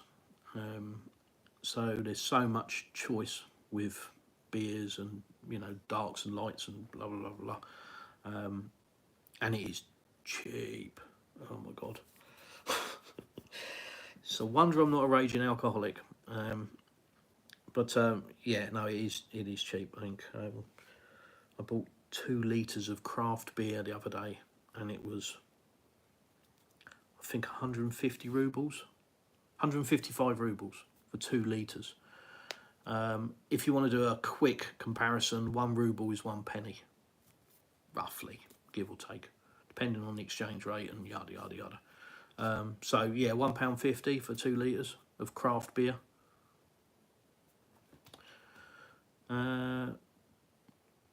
Greeting from Bratislava, Slovakia. Wow, thank you. How does the climate differ from your hometown in the UK? Many thanks for the live stream. You're welcome. Many thanks for actually tuning in. Can't believe people are interested in what I've got to say. But I'm glad that they are, because the purpose of this channel, before I answer the question, the purpose of this channel is just to show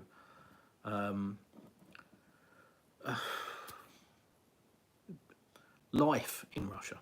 You know, it's just to show an Englishman's perspective of Russia, not through jaded eyes, not through the lens of a propaganda camera,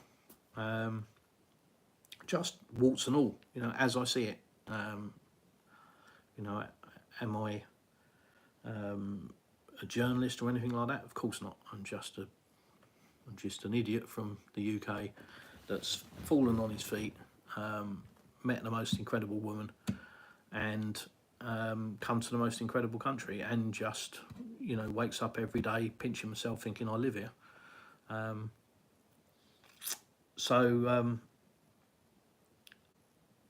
Yeah, it does surprise me that people are interested in what I want to say, but what I want to say is the truth.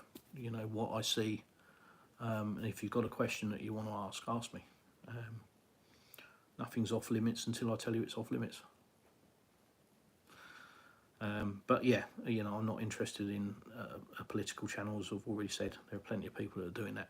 I'm not one of them. So, how does the climate differ from the hometown in UK?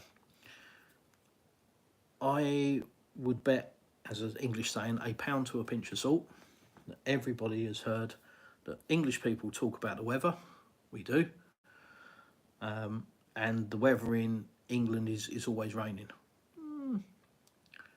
Parts of England, pretty much. Go to the Lake District, yeah, it's pretty rainy.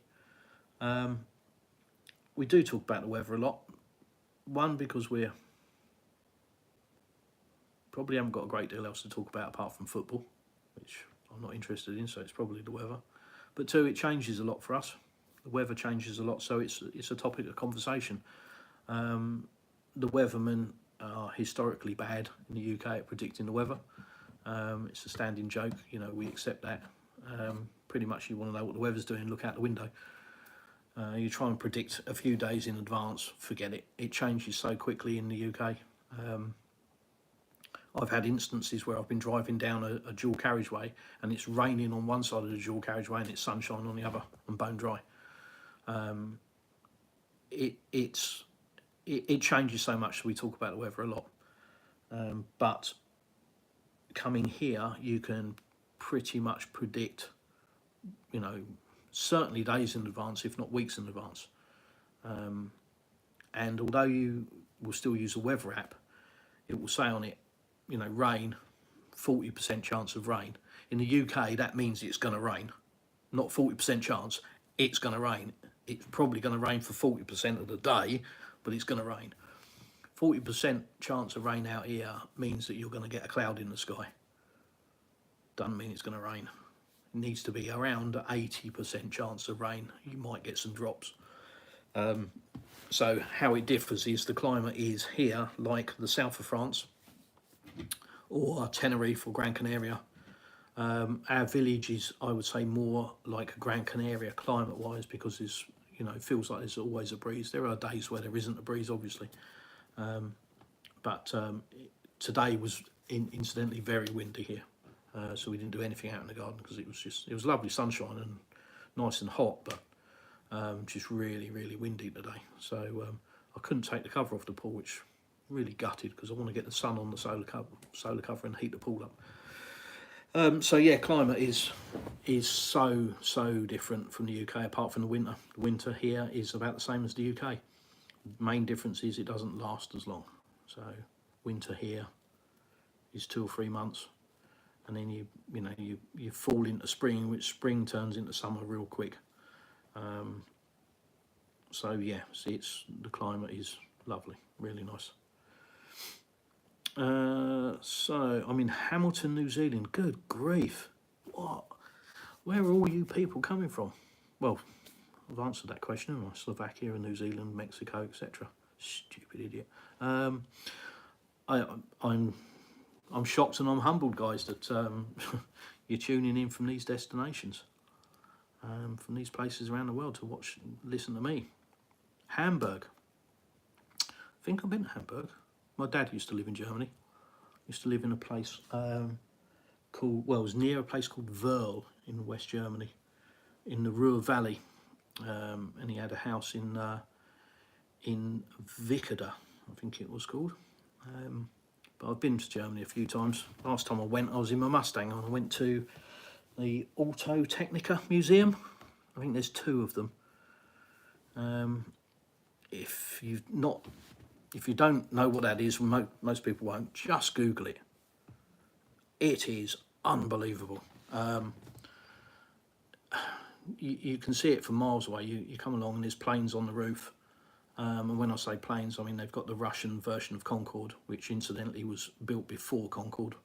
Supersonic plane was used inside of Russia. And they've got that side by side with Concorde, and it's on the roof. And you can go up on the roof and go up into Concorde and the Russian version, Tupolev, I think. And you can walk inside it. It's remarkable, and there's probably 20, 25 planes on the roof of these buildings, so to give you an idea of how big these buildings are. And if it's got an engine, it is in there. There's a Camel in there with a BMW M Sport engine in it. It's obviously made for a display, but there's a Formula One section, there's a dragster section, there's an American classic cars section, there's a military section, there's a helicopter section, you name it, it's there. Remarkable place. You need all day to go around it, and you probably need to go around it twice. So you probably want to spend a weekend there, but an amazing place, amazing place. Glasgow, Scotland. Well, hey, been through Glasgow several times on tours of Scotland that I did in my Mustang. I know Scotland reasonably well, but I would go, as most people do, through Glasgow, up past Lake Lomond. I'm sure I'm butchering it. I'm not Scottish, as you can tell. My friend lives in Scotland. He lives in Keith. And yeah, all around the Scottish ski resorts. And obviously the Whiskey Trail, which every tourist does. And a crossover to the West Coast. Oh God, my brain's dead. Where the train is, the Harry Potter train. So yeah, been all through Scotland 3 or 4 times. Love it, beautiful. Been down through the Alps many times and thought that was amazing, and then went to Scotland and just went, yeah, given the choice, I'd go to Scotland, definitely. I think it's a stunning place, absolutely stunning. Please don't underestimate yourself. You're so well spoken. Oh my God. And have a lot to offer YouTube and everyone who watches it. Thank you. Wow. Very kind. Yeah, I suppose unless you're a cocky idiot, which I'm not confident in myself, but I don't ram it down people's throats. I think unless you're a cocky idiot, you're always going to wonder whether what you've got to say is of interest to other people. I think that's human nature. I've done a lot with my life. I'm going to have on my tombstone, here lies the plastic Russian. Either, wow, what a ride, or thank God I needed a rest. because I've been a busy boy. I've done a lot in my life.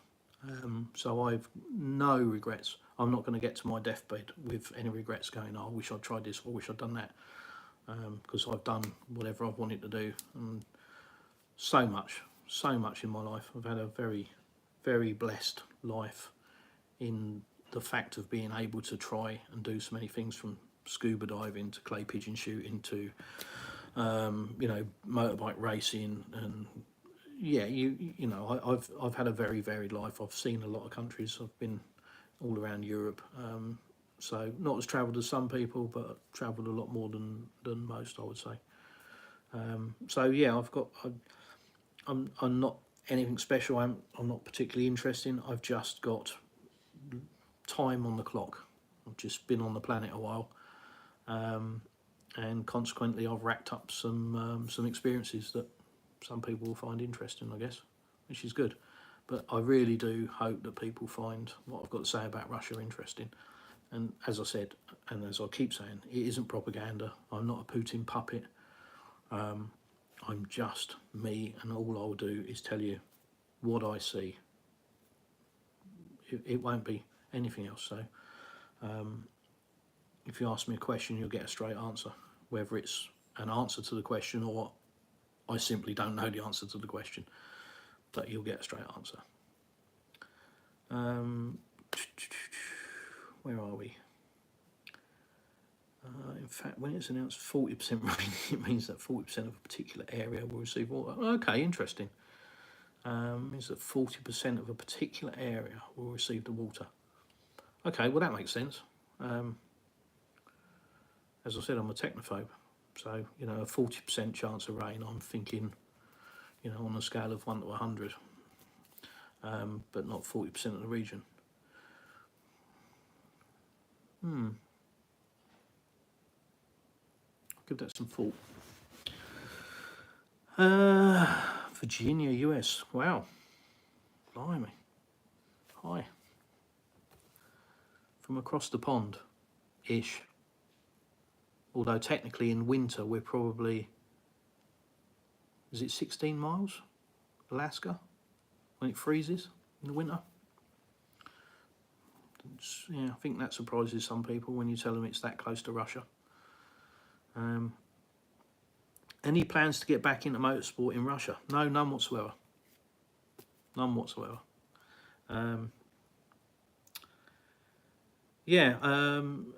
Did my time with it, I suppose. I think 9 years, was very successful. Didn't race myself. I was the last person I worked with used to call me his mechanic, which I always took umbrage to, because I was far more than that.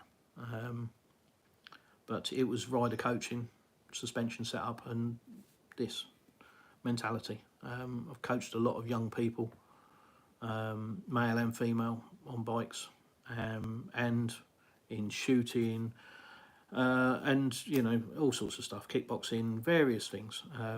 I will say that I do find coaching people easy. I seem to be able to see stuff that other people don't seem to see. I do struggle with that sometimes, because I can look at things and just think, well, it's obviously this. And I do find I've had to learn that people don't see necessarily what I see as easily. I'm not trying to blow my own trumpet, it's just how it is. So when it comes to coaching, I've been very successful. So, but I did, you know, a fair few years of it. It is a stressful environment, especially bike racing, if you're coaching somebody and ensuring that the bike is correct, and they put their trust in you, which is what you have to work on. That's the biggest thing, is getting that rider to trust you. And when they do, it's magical. You know, I can sit here all night and tell you of many instances, but one comes to mind straight away, which I won't mention the rider, but we were racing in Croatia, and it was in practice, and he came in, and I basically, he was going for a corner in 4th gear, and I knew that he could go through this corner in 5th gear, and he needed to take a much wider line that nobody was taking at the time. So when he came in, I said to him, right, I need you to come out of that corner. I want you to click up through the gears, get into fifth gear, and I want you to come right over to pit wall. So probably 10 feet off of the racing line that they were using at the time. So, you know, 3 meters further out, which is massive, you know, it's huge. But the reason was to get the angle for the corner. And I said to him, I want you to come right out here and I want you to hold the throttle wide open and click fifth gear and just drive through the corner flat out.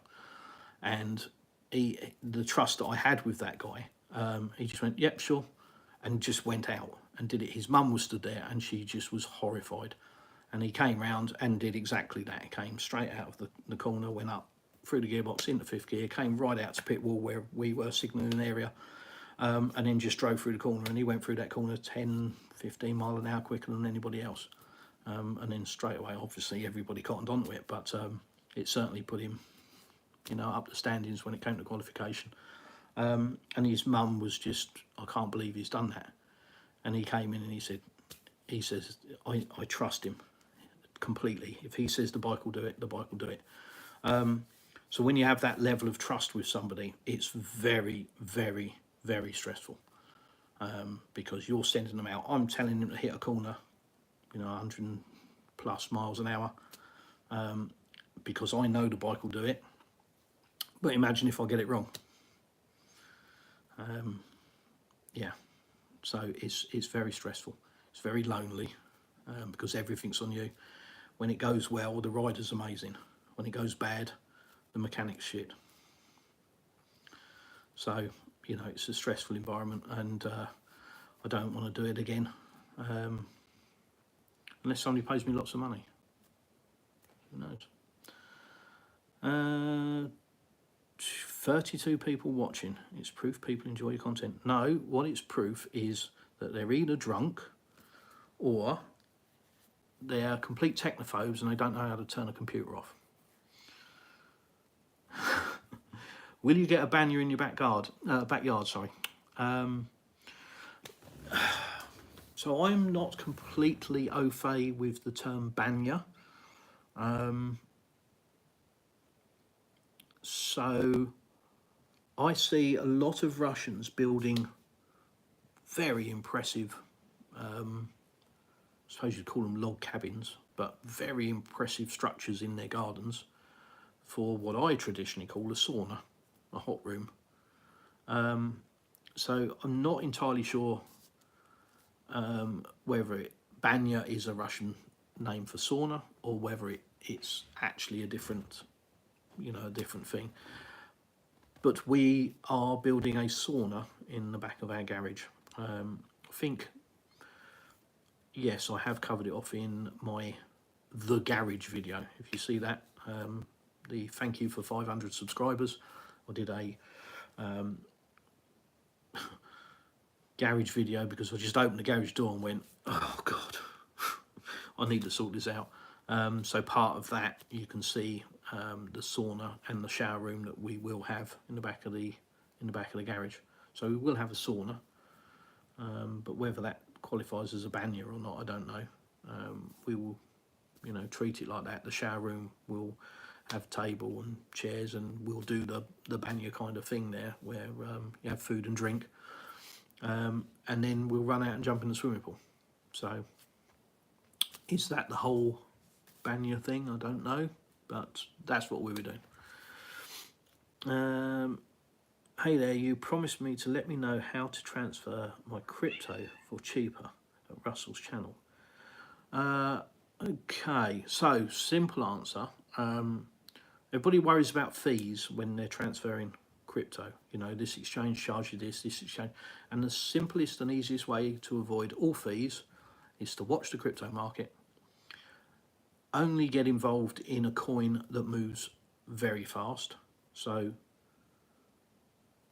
I personally wouldn't use something like Bitcoin because, you know, it can go quickly, or if it's a lot of traffic on the network, it can take a couple of hours. I wouldn't use Ethereum. I just don't like the gas fees. I think it's a liberty, to be honest. So I would use something like XRP or XLM. XRP, there you go. Because it's 3 to 5 seconds on the network, it's not at either end. You can wait at either end, but the actual transfer on the network, as long as the exchanges were operating correctly, it would be 3 to 5 seconds. So when you've got that amount of speed, you are not subject to the fluctuations in the price. So the best way to avoid fees is to use a fast protocol like that, and to buy your XRP in the dip and transfer it when it's spiked a bit, because all assets are volatile. So just watch it for a bit. I used to day trade, and I used to nick the 60% out the middle. So I wouldn't try and time the top, and I wouldn't try and time the bottom. I'd just work on the 60% in the middle, and probably do 10 or 15 trades a day with a little amount of money, and just nick the bit, you know, and earn a bit. And by the end of the day, it made it worthwhile. But you're tied up all day doing it. But if you've got to move some money and you want to do it like that, just, you know, watch the market volatility, understand what's happening with the market, where it's going to go. Buy it when it's low. It's obviously, it's easy, isn't it? You know, everybody could do it if it was that easy. I know I'm making it sound easy, but obviously buy it low and then transfer it, sell it high. And you know, if you do it right, you'll cover your fees. So that's what I would do if I was using crypto to move money. Yeah, hope that answers your question. If it doesn't, go onto my Telegram channel, go to the chat, send me a specific question. If you've got a specific question. Crypto, I tried to do a crypto video. I gave up. I probably had 20 attempts at it and gave up, because it is such a huge subject. So to try and tie it up and bundle it up in a video, there's no point. And to be honest, I'm way behind the game when it comes to doing videos about crypto. There are so many established people talking about crypto. Hey, that's their thing, let them get on with it. Yeah, I've been interested in crypto since 2016. It is what the world will run on. It's what the world is running on financially. Everybody is programmed to believe that crypto is a dirty word, as one of my videos says, that it's a scam and it's for money launderers and drug dealers. That couldn't be further from the truth. So if you look into it, if you don't know anything about crypto, just do some research. If you've got some specific questions, then telegram me a message and I'll give you a response. But just understand, everybody needs to have a basic knowledge of crypto, because it is being used in your life now. I would almost guarantee that. And certainly over the next 5 to 10 years, it will be everywhere. It is on a trajectory that is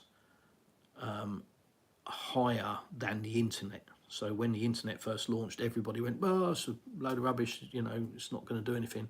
And its trajectory of growth, you know, everybody went, it's amazing. You think how quick the internet grew, if you're of an age that you can think about that. Well, crypto is growing at a faster rate. So you need to understand it. A lot of the coins are going to disappear. There is a lot of rubbish out there. But the core protocols will be doing everything. Your mortgage will be on an exchange, or on a ledger. Everything will be on a ledger. Anything of value will move via crypto. And I call it crypto.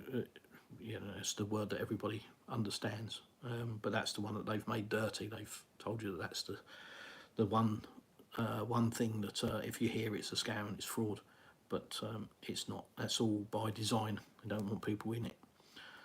So yeah, look into crypto, guys. If you're not in it, you're going to be left behind. If it's not your future, if you're of an age where it doesn't matter to you, it's your kids' future. Without a doubt, the world's financial system is running on it and is growing every single day rapidly. Howdy, Rusty Lemonade. Person turquoise waving, take it easy. Oh, sorry. The emojis, it's funny, some of the emojis don't come up. So it writes what the emoji is. So I've got person turquoise waving, take it easy. Cool. David Murphy, XRP. David Murphy, sorry. Yeah, XRP. If you want some nighttime reading, research Ripple Labs. Just type that into Google. Look up the company homepage. Look at the board of directors. It's a who's who of top finance. I have 2 cats. Slightly digressed, but you'll see where it's going. I have 2 cats. Our first cat was called Rosie. She was Rosie when we got her. And our second cat is a Russian cat. So the first cat came from the UK, which is a Bengal, Rosie. We brought her with us on the plane in the cabin, which was interesting. People looking at us like, what the hell? I didn't know you could take cats in the cabin, but you can. So she sat on my lap. So we brought her, and then we got second cat here. So we've got a Bengal, a Bombay. So we've got a Bengal and a Bombay cat. Rios is my little baby, my little monkey. Love him to death, but he is called Rios. So we have Rosie and Rios. So if you're bored, go to Ripple Labs website, look at board of directors, look at people of importance, and see if you can find who Rosie Rios is. Right, hello everyone. Hi, photo N3, N3. Why does that ring a bell with me?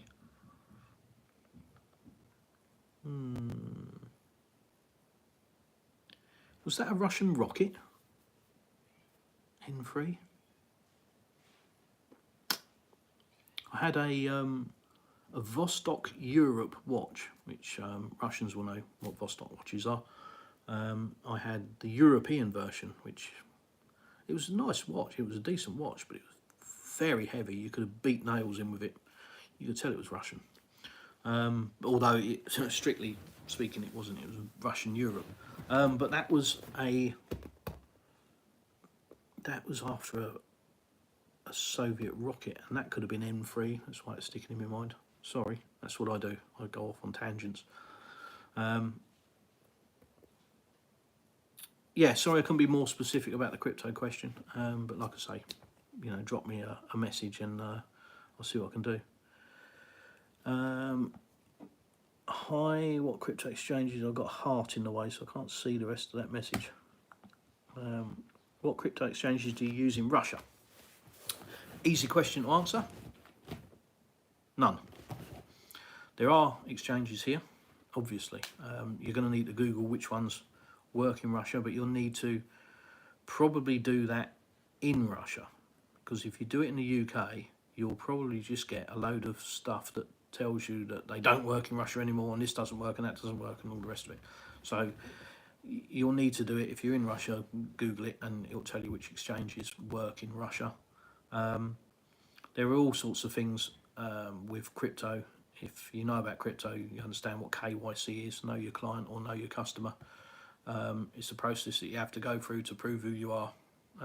So when you set an account up, it's just like opening a bank account. You have to verify your identity, take a screenshot of your face, passport, driving license, bill at home, all these sorts of things.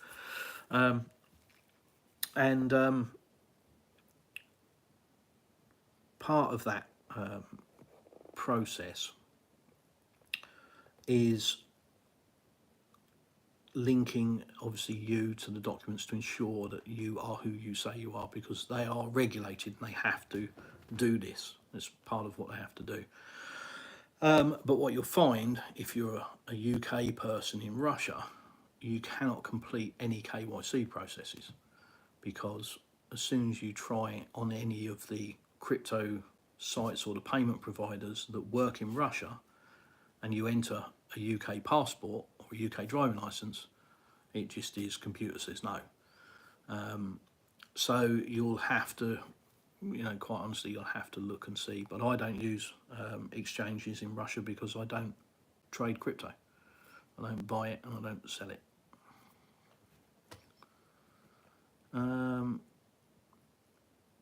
Google or Yandex?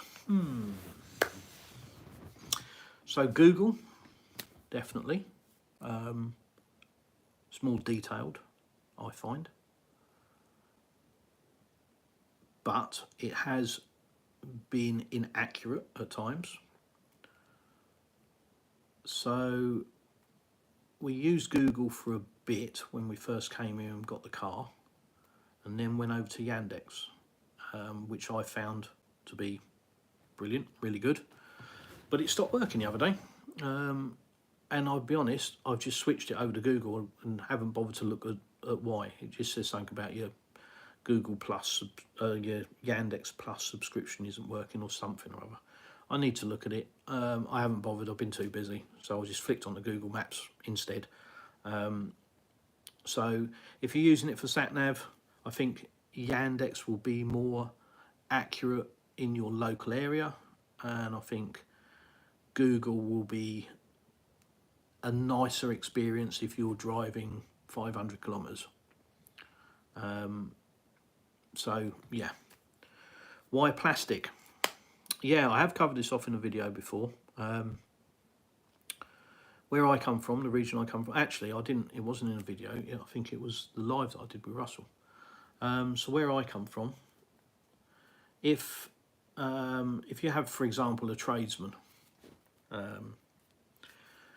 and he would like to be a carpenter but isn't a carpenter, you'd call him a plastic carpenter. You know, he's a wannabe. And you know, it's, I wouldn't say it's a derogatory term, but it's just, you know, it's typical British humour, I suppose. You know, rather than being a bit complimentary about somebody learning a trade or anything else, we'll use that term. You know, it's a plastic carpenter. He thinks he's a carpenter, but he's not, or a plastic plumber, or, you know, there's a more derogatory term, and I won't use that.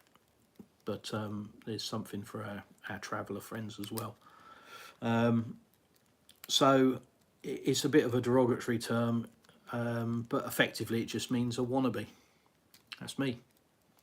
I want to be Russian. I never will be a Russian. And that's because of geography. But yeah, I think it's fair to say my heart is here. Yeah, so that's the reason I'm the plastic Russian. I'm a wannabe Russian. Yandex for Russia, in my opinion, definitely way more up to date. Okay, yeah, I wouldn't disagree with you, I'll be honest. From what I've seen, Yandex seems to be more accurate, but I just find the Google interface, and maybe it's because it's just what I'm used to, you know, for years of using it in the UK. I just find the interface a bit nicer. It's the GUI part of it, the graphic user interface, where that back of my brain that came from, just seems to be nicer. It's not so clunky. Have you met any other expats in your region, or at least non-Russians?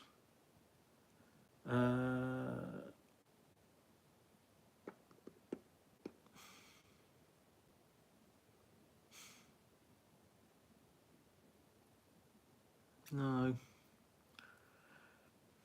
I think I have. I've been here 11 months and I cannot remember what I had for breakfast this morning, so forgive me. I literally, my brain absorbs everything and then just goes, don't need that, don't need that, don't need that. And then it stores stuff that it decides I need, that I have no comprehension that it's stored. And then somebody will ask me a question and I'll go, oh, and I'll think, I have no idea how I knew that. So it just does weird things. And one of the things it does is on daily stuff and mundane stuff, it throws it out the window. So I forget people's names, I forget what day of the week it is, permanently. I never know what day of the week it is, ever. I don't know what time of day it is. Yeah,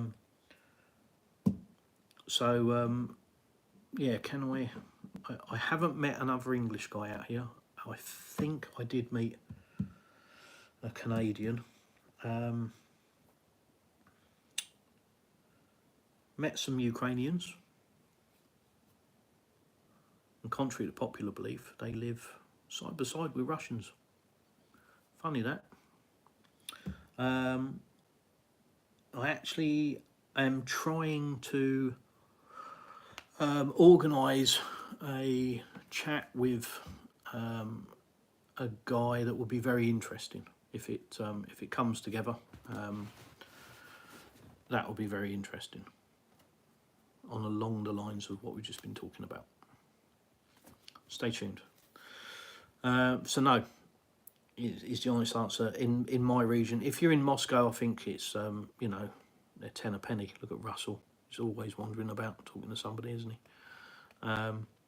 But I think traditionally people head for Moscow, don't they? Because of the language. There's a lot of people in Moscow that speak English. Certainly when we arrived in Moscow, the 2 restaurants that we went to, the waiters spoke perfect English. So so that's, I think, why people tend to go there. Certainly the more rural areas, I mean, like I say, me in my village, I think I'm the only guy here that's English, and I am a bit of a novelty. You know, several people have said, oh, I've never met an English person. Yeah, prior to coming to Russia, I hadn't met a Russian. Russell sent me here. I would like to know why you wound up in Krasnodar. How well it works for a foreigner there. It's much easier to adapt to as a foreigner. So yeah, I covered that off earlier, Joe. Came to Krasnodar, came to Napa. My wife had a flat here, so this was sort of a region that she, you know, she told me about and said it's really nice, it's lovely, the weather's lovely, it's a wine region, it's right on the coast. I'm a Cancerian, so something in the back of my head makes me want to be near the sea because I'm a crabby. So I just like to be near the sea. I don't like being inland. I just don't like it. You know, I've travelled a lot, as I've discussed previously, but I just don't like being inland in cities or anything. I like to be near the sea. So that's the reason we came here. You know, she had a flat, so it was a place to sort of come to as a base. And coming here, didn't see the reason to leave, to be honest. Does everything it says on the tin and some. Weather down there really attracts me too. Yeah, I'm a Swede in Moscow, so I'd like to know how well you fit in there. I'm a square peg in a round hole, but I guess the round hole is big enough for the square peg to fit in. I'm not trying to fit in. I'm not making it my life's mission to fit into society here. I'm just trying to live my life with my family, and you know, enjoy it and help anybody that I can along the way. I enjoy helping people. You know, all the training that I did with people, I never got paid for it.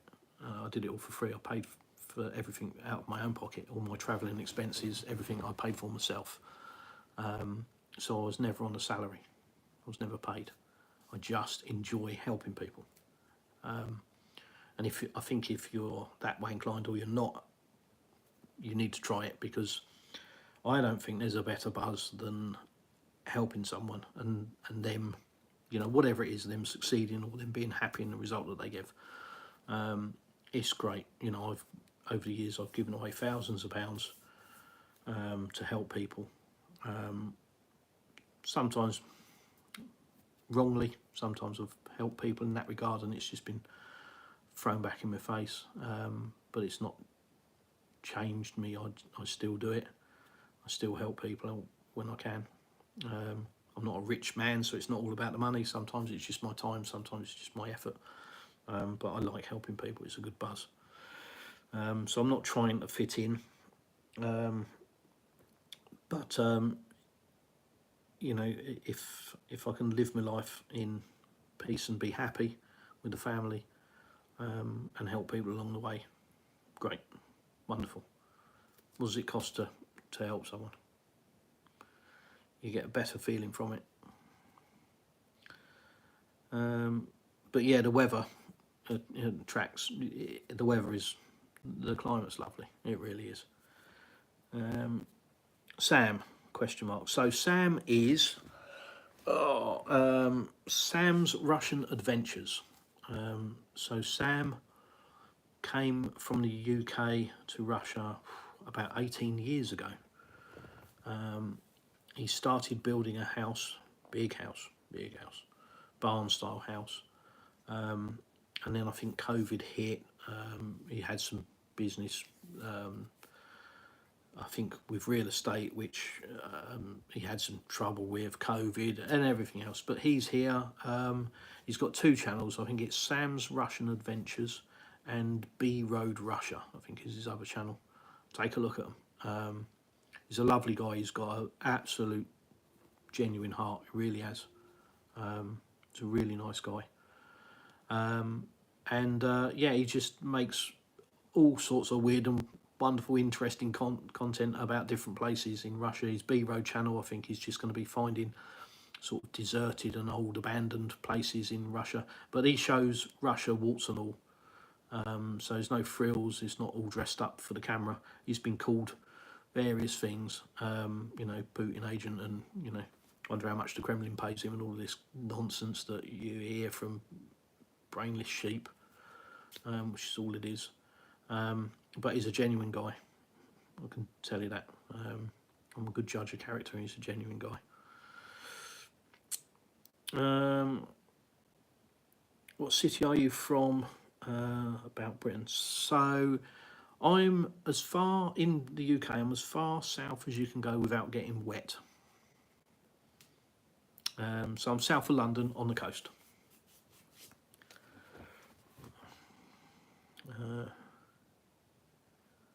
Probably a question you get many times and no need to answer it if it's weird, but how to make money in Russia as a foreigner? So depends on the foreigner, depends what country you're coming from. But from what I understand, certainly English as an English teacher is a very good way. It's very lucrative, and I also don't necessarily think you need to speak Russian. So, which is a bit strange if you've got to translate stuff. But I think somebody I know is actually an online English teacher and doesn't speak any Russian. So that's a big thing. The country at the moment, I think, is in need of technical people, skilled people. You know, the unemployment rate here is, I would say, it's next to zero from my understanding. So there's jobs. You know, there'll always be people saying there's no jobs, but from what I've seen, you know, when my stepson was out of work, he found work very quickly. So there's plenty of work. But if you've got a skill, if you're a skilled person, then there's a need for you. You know, Russia is a very, very big place. So yeah, but certainly if you're coming from the UK, then teaching English is one way.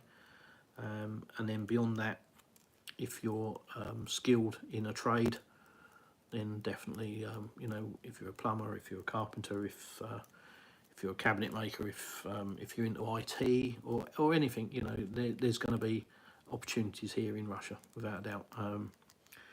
And I would say, from what I've seen, you know, in geopolitics, etc., Russia is going to be the land of opportunity in the next 10 years going forward. It really is.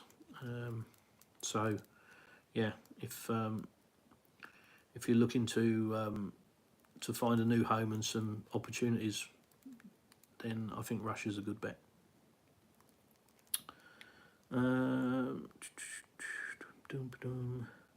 Greetings from St. Petersburg. I so want to go there. Oh, the place looks amazing. Which regions of Russia would you like to visit? Well, I'd like to go to Moscow.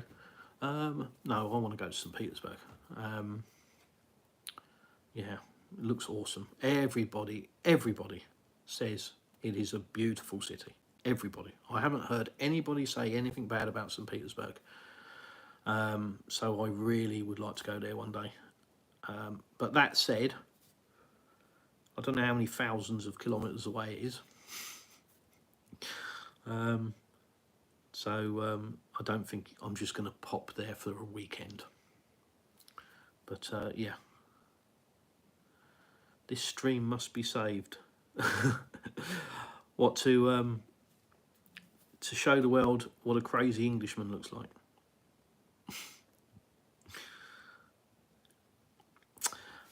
So let me, I've got, my God. The trouble is, guys, there's so much to tell you. You know, I've got lists and pages of things that I have seen since I've been in Russia that I could talk to you about. And in case you hadn't worked it out, I can talk. But I like detail. I'm a man of detail. I like detail. I'm not content with somebody to be very blasé about a subject. If I ask a question, I like a detailed answer. Gives me the information. I believe with any situation, the more information you have, the better informed you are, and the better decisions you can make. So I'm a man of detail. So I've got a lot of topics that I can talk about, a lot of stuff, and you know, probably bore the legs off a donkey, but yeah, I've got a lot of things that I can be doing over the coming weeks, months, and probably years. So we'll see how many people decide they want to watch. Smash the like button. God, there we go. Smash the like button. How many times have I seen that on a YouTube video?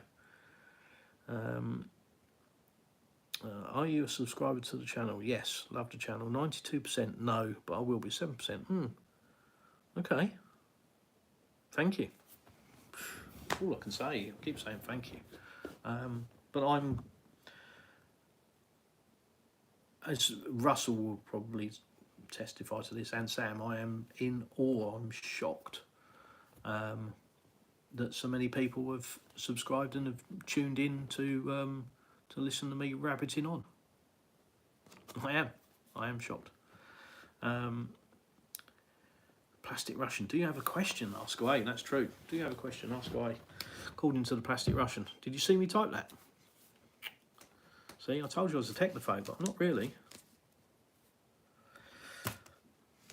I have external help.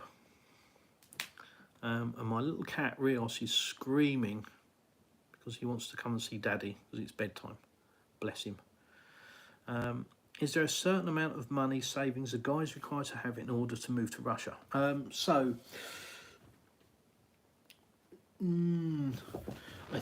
think part of the visa process, you will need to show that you can support yourself. So there is a part of, I think, the application where you would need to show a bank account or something, but I haven't fully come across that bit yet. Forgive me if I'm wrong. I think there is also a visa process where you could come as a business, get like a business visa, and there's something I saw about investing £100,000 in a Russian business gives you certain access to a visa, blah blah blah. But there's so many variables, so you'd need to have a look at the visa centre and see what the different options are. But if you're asking from a amount to live on, what you would need, depends on the lifestyle you want. Depends where you live. The regions vary, the costs vary. If you're living in Moscow, it's going to cost you a lot more than it is here. And if you get further along up the coast, the properties get very cheap. So it's difficult to say really, but I would imagine if you've got a small family and you just want to live a nice lifestyle and, you know, eat the food that you want to eat, and if you want to go out to fancy restaurants every night, then you're going to need a lump of money. But that's true no matter where you are. But if you just want to live a nice lifestyle, pay your bills, run a car, go out whenever you want, have the odd takeaway whenever you want, and just enjoy life, you know, 40,000 rubles a month, 50,000 rubles a month. And if you want to live well, 75,000 rubles a month, something like that. As I said, ruble is a penny, give you the rough approximation. A bit like converting your Fahrenheits to your centigrades. Double it and add 30 is what I always remember. By the way, your channel is currently on 666 subscribers. Well, the number 666 doesn't bother me. It does a lot of people. A lot of people think it's unlucky. The reason it doesn't bother me is because I've got it tattooed on my body. So I always felt that number doesn't affect me. Looking for wood. Let's try and change that. It's showing 663. Oh yeah, see, people are getting bored already. They're already unsubscribing. And Napa plates are 93, right?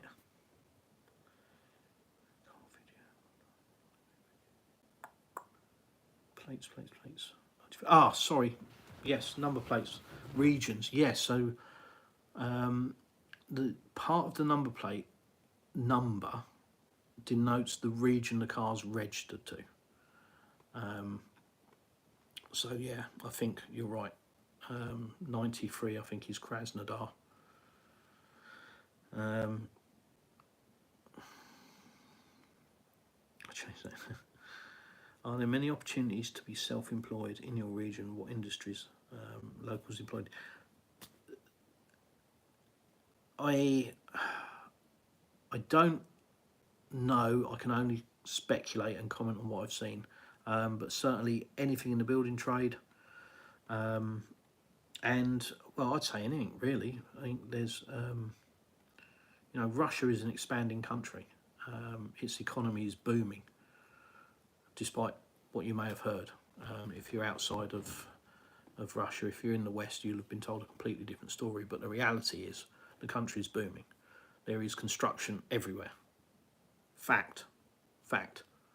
There is new construction everywhere.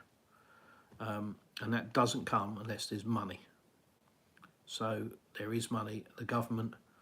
And remember, this country isn't President Putin. President Putin is the figurehead, and he is the name that the West has attached as the root of all evil. As I've said before, as far as I'm aware, Mr. Putin isn't a 200-foot high giant titanium-built monster capable of global destruction, despite what you may have heard. But this is a country run by a government, and it's not just one man. So yeah, the country is expanding. The government does a lot to support the infrastructure and is building out the infrastructure. There's always, you know, in our area, there's new parks being built, there's new playgrounds for kids being built, there's new apartment blocks being built, car parks being built, roads being repaired. They seem to repair the roads pretty quick. I've noticed around Napa they're painting all the lines in the roads at the moment. So obviously holiday season is approaching rapidly, so I think they do all of that every year. There's a lot of things they do. It's a seasonal town, so there's a lot of stuff that they do every year, you know, for the season. But certainly the government is putting a lot of money into the country. So the opportunity is there. I think for anybody that's got any kind of skill, you'll find a home in Russia. Now where are we? What part of the UK are you coming from? I've been to the UK once, visited Birmingham and Worcester. Still have warm memories about those cities. Yeah, depends when you came, I suppose. I'm down south, so south of London, as far as you can go without getting wet. Got to run. Thanks for live, and for you guys like Russell and Sam. Thank you for coming. Thank you for tuning in. What do Russians think of you wanting to live in Russia? Also, do you know Russians wanting to leave and why? Okay, so I'll answer that in reverse. Do I know any Russians wanting to leave and why?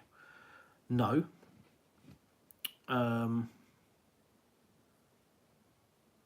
I don't know of any Russians wanting to leave. I know of Russians that are curious.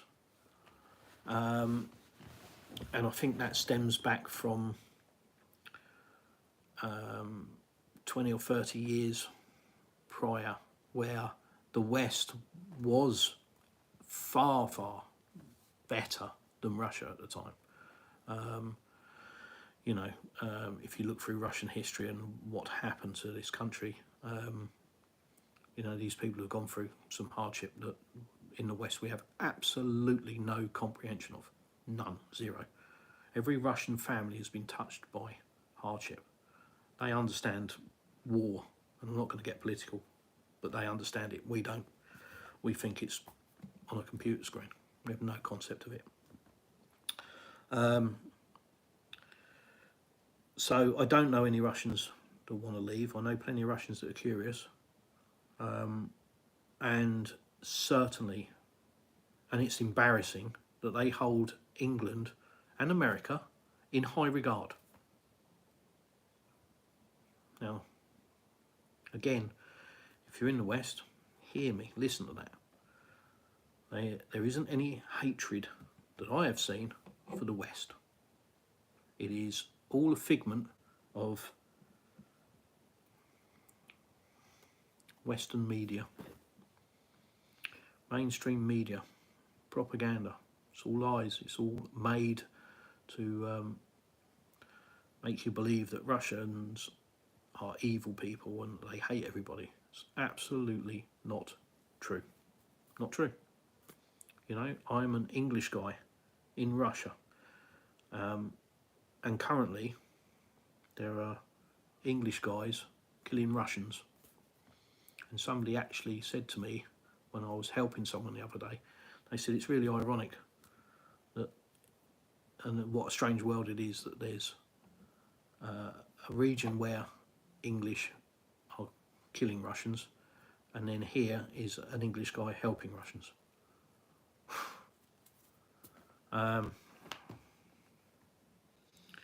Yeah, there are times that I'm ashamed, I must admit, definitely.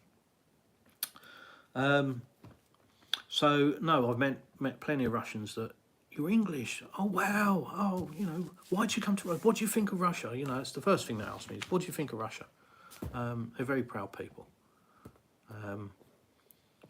But I think they're curious about the West because they think the West, they hold it in high regard and they think that's what it is. I don't think, if you go to, West from Russia for a holiday, you're probably going to walk around and think it's wonderful. Like people that go to America on holiday, come back and go, oh, it's amazing.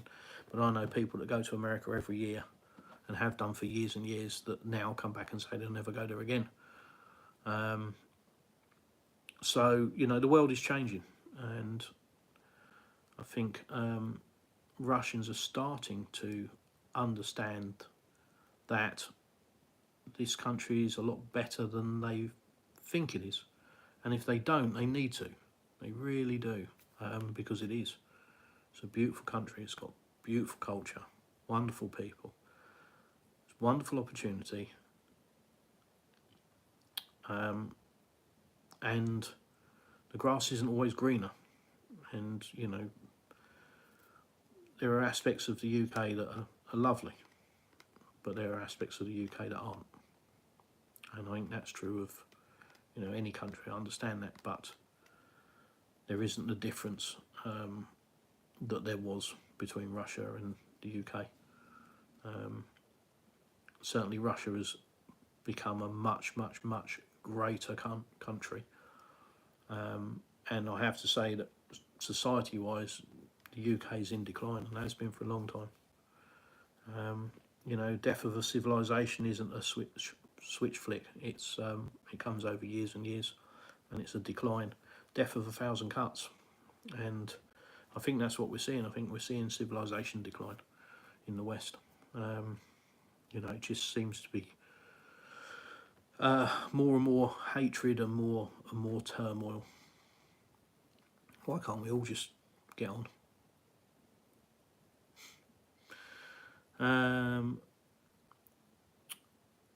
Your car isn't from a Napa. It's used in a video on a used car purchase would be interesting. Yeah, no. So I bought the car, bought a Chinese car. I am Mr. BMW and Mr. Mercedes, Mr. Audi, and Range Rover. And you wouldn't normally put that category together, especially with the Range Rover, because everybody says they're the most unreliable things in the world. I've had two. They've both been brilliant. Depends on the model. Moving on. I worked for a prestigious car brand for many years.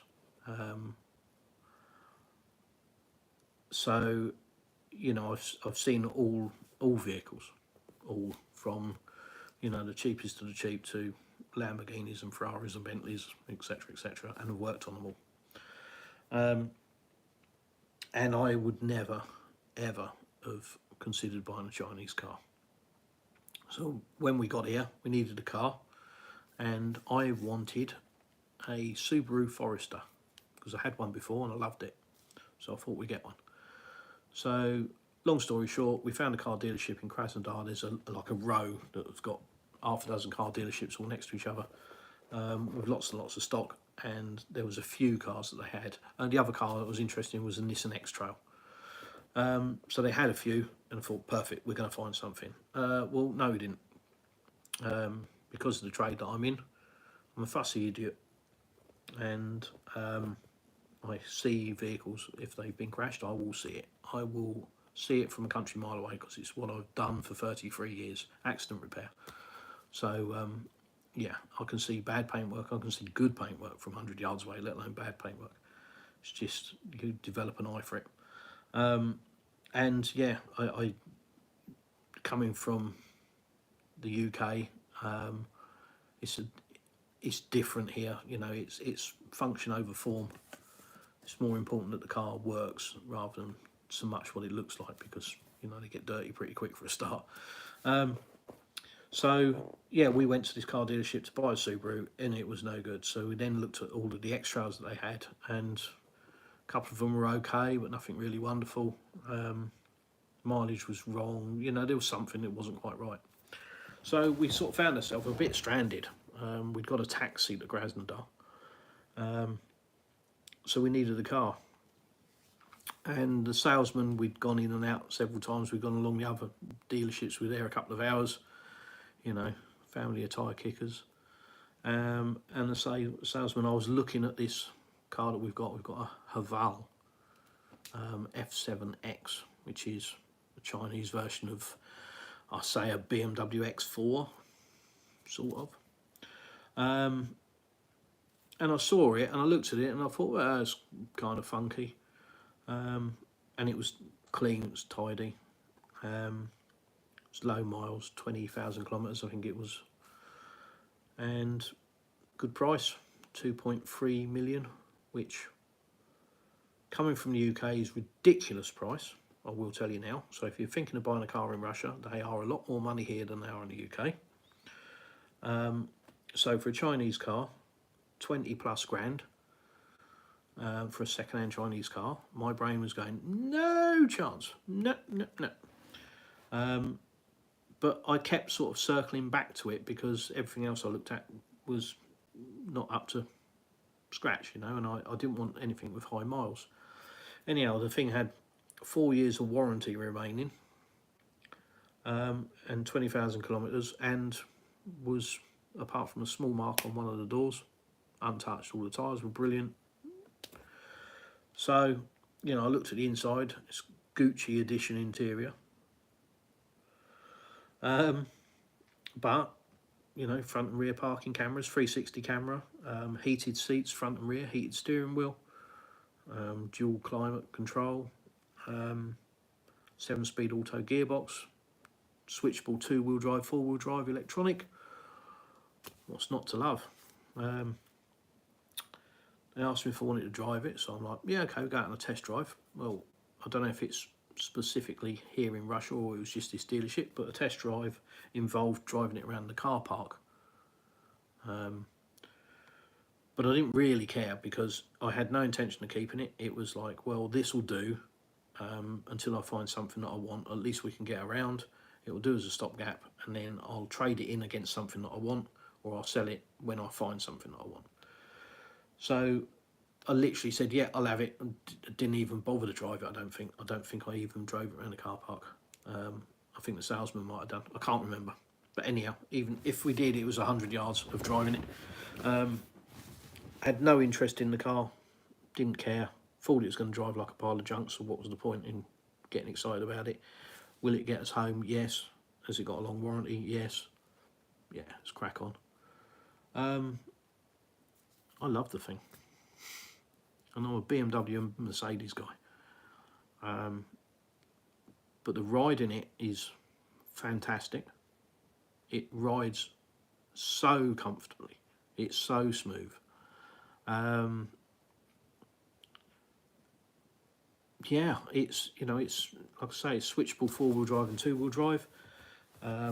Considering we live on a unfinished development, it's been brilliant all through the winter. It's handled everything I've thrown at it. We've had the seats down, we've had wood in it, we've had metal in it, we've had all sorts of junk in the back of it. We've moved, you know, the contents of our lives in it. The thing's been amazing. It has never let us down. It does 40 plus to the gallon all the time, no matter how you drive it. I've had it serviced once since I've had it, which was routine servicing, cost about 90 quid, 100 quid, around that sort of thing. I can't remember exactly, 80, 90, 100 pounds. It's still on the original tyres. I've done 13,000 kilometres in it now, since we bought it. Still on the original tyres, still on the original brakes. It's now on 34,000 kilometres. Yeah, I genuinely, you know, I look at other cars because I've always changed cars. I'm terrible with cars. I'm a petrol head, so, you know, it's the magpie effect. Oh, shiny. Oh, look, new one. So I was always changing cars, but Mustang was the car I kept the longest. I had that thing for 3 years, but normally it's 3 months for me with a car. But this car, I've got to say, is brilliant. It does everything we want it to do. It's comfortable. I can't see the need to change it, and it's a Chinese car. So it really has shocked me. It really has opened my eyes again. You know, if you want your eyes opening world, come to Russia. So yeah. Where was I? Oh, yeah, should do a video on used car purchases. Would be. I'll tell you what I can tell you about purchasing a car from a dealer. They're not a dealer like in the UK. The dealer doesn't own the car. They're selling it on behalf of, so they're more like an agent. So they don't warranty it or anything. You know, if it's got a manufacturer's warranty, you're good, but otherwise, pays your money, you take your choice. But I have never seen a level of paperwork. And I can tell you that Russians and Russian society is a stickler for law and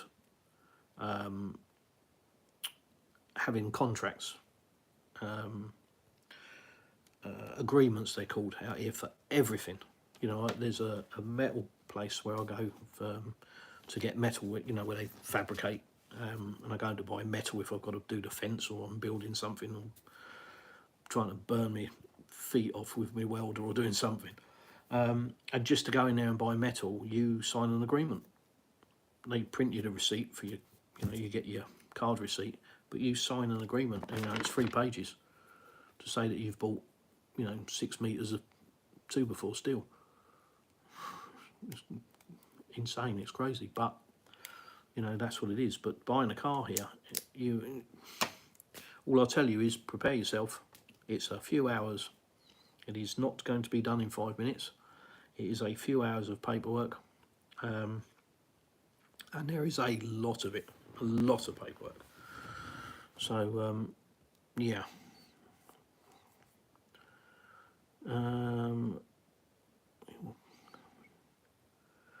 We welcome you. Oh, Nevada Maverick. Ah, so, sorry. Aiden Asian, I think you mean. After 11 for bed. Interesting channel. Thanks for sharing, neighbour. Thank you.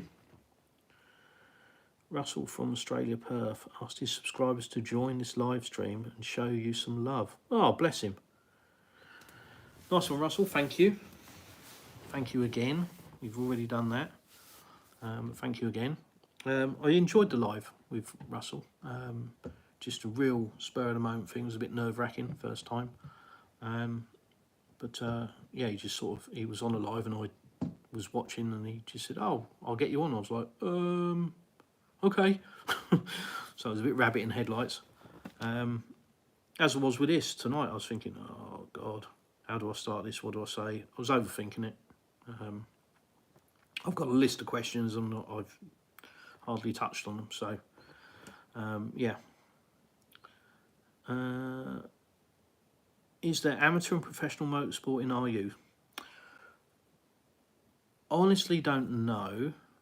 I'm going to tell you that I've seen several vans driving around with race team insignia, etc. on them. You know, from big stuff like KTM and Honda down to more club level motocross vans. So I would say, given that, probably yes, but I'm not aware of it. I haven't looked into it, and I don't watch the TV, so I wouldn't really know. There isn't a racetrack near me. There is a golf course near me. Yeah, I know. I've had some thoughts about playing golf. Life's over, isn't it? Let's face it. I've come to the end. If I am now thinking about golf, that's probably it. Dear, oh dear. How do taxis work in Russia? Don't honestly know. I know the income tax is 13% or 15%, depending if you're on upper or lower. I assume, you know, taxis work the same here as they do in other places. A very vague answer. I'm really sorry. I don't know. It's a simple answer. Speaking of automotive servicing, didn't know I was, but okay. Is there mechanical workshops that are standalone? Then a standalone auto electrician and panel beaters. It comes in one large centre. So I haven't seen what I would call large centres, but I'm not in a city. I'm, you know, a bit more rural. But there are certainly what we would call garages, traditional you know, like your backstreet garages everywhere. You wouldn't struggle in Russia to find anything, I don't think. You know, whether it's handyman shops or normal shops or plumbers, electricians, and case in point, we can ring up a plumber and he'll be here tomorrow. We can ring up an electrician and he'll be here tomorrow. So yeah, same with cars. I know in our village there's several car centres, you know, to go and get your car repaired. But our car's fairly new and touch wood, hasn't missed a beat and is under warranty. So hopefully I'll never need to find out what that's like. Do you play football? What's your favourite team in the Premier League? No, and have no clue, Oleg. Not a clue. Zero. Don't know. When I was a kid at school, all kids, you know, what team do you support when you're a kid? And I remember when I was 6 or 7, I said Leeds United. I have no idea why. Probably was a good team at the time. Don't know. And then later on in school, my later years, it was Arsenal. Again, no idea why. Never watched the game. Don't know. Wouldn't know. You know, what's the offside rule? I don't know. Horses for courses and football for footballers. But not me. Sorry. I know it's a big thing. It's unusual in the UK. You know, most men in the UK, I think, are into football or understand football or have something to do with football. I'm not one of them. No interest. balls or engines, as they say, and I'm engine. So if it's motorsport or clay pigeon shooting was my passion, or kickboxing or something like that, yeah, I'm interested. But football, not a chance. Just bear with me a second, guys, if anybody's still hanging around. I'm just going to let my little monster in because he's screaming, so...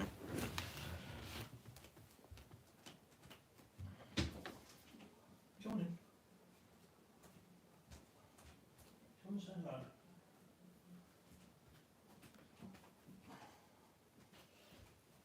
Right, here we go. Here's my little monster. You're seeing what he can consume, no doubt, aren't you? Little wriggly monster. I am not a cat person. You wouldn't think it, would you? Look at this thing. Got me tied around his little finger. Oh, yeah, he's pole dancing now. Yeah, I'm not a cat person. I'm a dog person.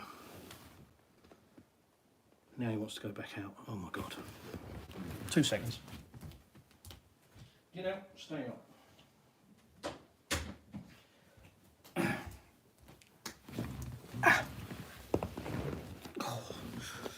Getting older, dislocated my knee today, and yeah, it's pretty sore.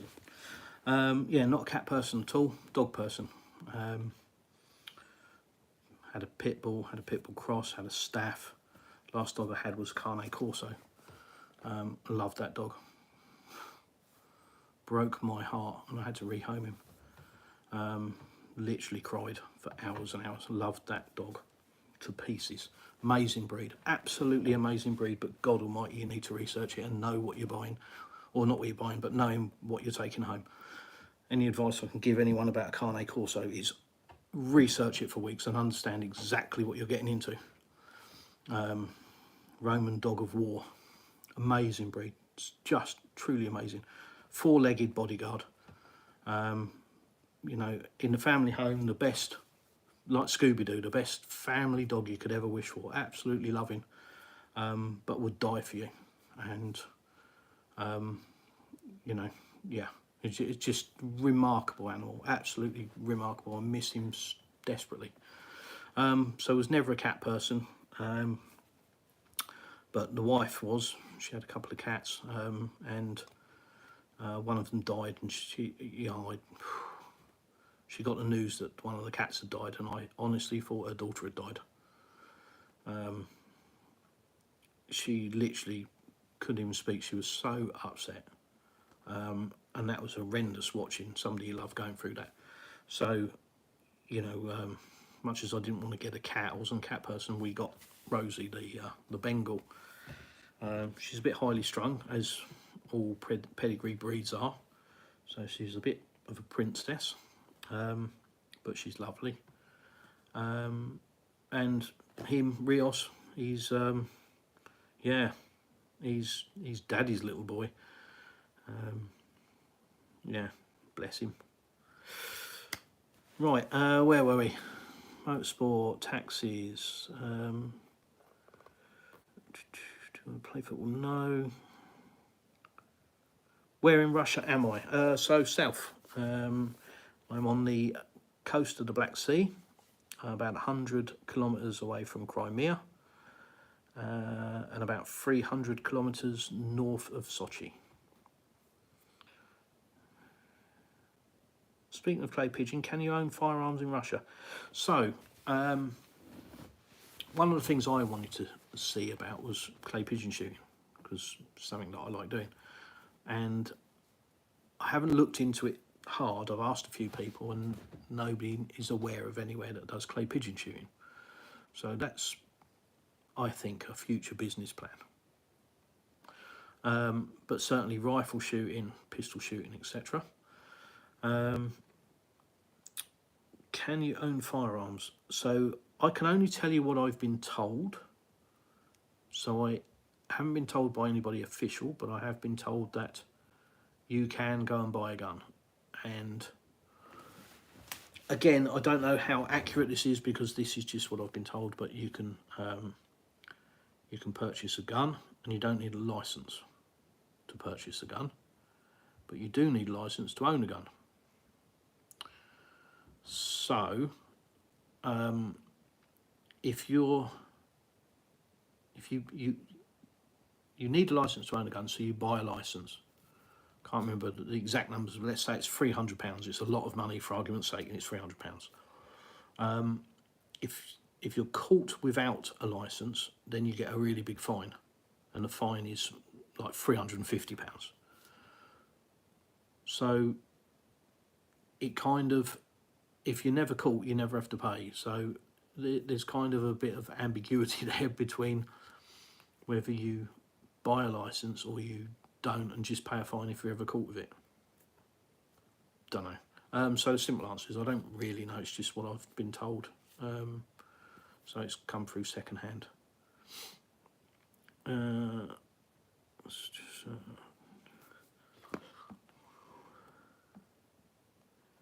Nice golf course called Rayevskaya. Since you mentioned golfing, yeah, it looked nice. The one I drove past looked cool. I know nothing about golf. Played it a few times.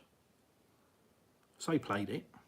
I've turned up, and a couple of times I've whacked the little ball, and it's gone exactly where I've wanted it to go sometimes. But most of the time it hasn't. Most of the time it's like it's either got a magnet to the right and just wants to go that way, or it just doesn't want to be hit and jumps around a lot on the floor. But I have had one of the funniest days of my life ever playing golf. I went with a friend of mine. It was three of us, so two friends of mine. We went to play golf. Again, they're golfers, I wasn't. I just went along for something to do. And one of my friends took golf very seriously, really enjoyed it, and was just having a bit of a bad day. It's not going well. And we're at this very posh golf course, and we're coming back. We'd gone out and done they call it the front nine or something, I don't know. We've gone out and done away from the clubhouse, and then we're coming back and we're playing to the green that is right in front of this very posh clubhouse that's on 2 levels. There's people all on the veranda watching this lovely summer's day. And he's just hit a mare, and it's dog-legged right into the trees. And it still makes me laugh now. He has gone full John Cleese. He has got the club, and he has beat his golf bag to death with this golf club. And I can see it like it was yesterday. It was probably 20 years ago, and it was the funniest thing. I literally was crying. There was all of these people in this golf clubhouse, very posh, and you could just turn around and all you could see was the whites of their eyes and their teeth hanging out. They were just in absolute horror, and he was screaming obscenities at this bag and smashing it to bits with his golf club. I was on the floor. I couldn't stand up. I was dying, which I think just made it worse. You know, he just got more angry and beat the club on the bag even more. But it was hilarious. It was so funny.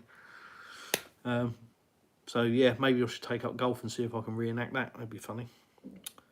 Have you been to a Napa or Sochi? A Napa, yeah, almost on a daily basis to a Napa, almost. And Sochi, plan to go there soon. Really want to go there. Really want to have a look around. So planning to go there soon. So that will be a video because we're going to get the train. I'm going to go along the coast. Apparently it's really nice. So I'll do a bit of filming. I do need to learn how to do editing, because that's restricting me at the moment, because there's things I want to do like the champagne. I want to show you guys Abralda, so the region. I want to show you you know, where the grapes are grown, and I'm going to need to edit because I'm not going to be able to drive around for 4 hours, so I need to do that. Joseph Johnson, hello, hi. So yes, I need to work that out, but I am a technophobe and I use my phone. Don't use the computer. The computer is reserved for one thing only. So yeah, maybe I'll figure it out. Maybe I'll keep talking to Russell nicely, and one day I'll actually answer the question when I ask him how do I do editing. please save this live, mate. I need to jot down a few of your lessons later. No, just message me. Don't bother saving the live. Just message me with any of your questions. Find me on Telegram. Send me a message if there's something you want to know. If there's something you want me to film, as I've said before, something specific you want me to look at, ask. Do you plan to visit Rosa Kuta? Also, when? I guess that is little hearts covering it. When you will be in Sochi? Not exactly sure.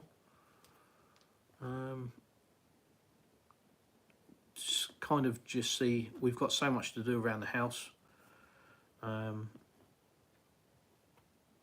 So we're not entirely sure when. It's not high up on the priority list. It's just something that we want to do. So I'm not entirely sure at the moment. But stay tuned. I'll let you know. Right, let me see if I can, for the third time, pick this piece of paper up and answer some of the questions. Safety. Somebody's asked me how safe it is here in Russia. Well, given recent events at the Crocus Centre, I would suggest that most people would say it's a terrible place and it's horrendously dangerous.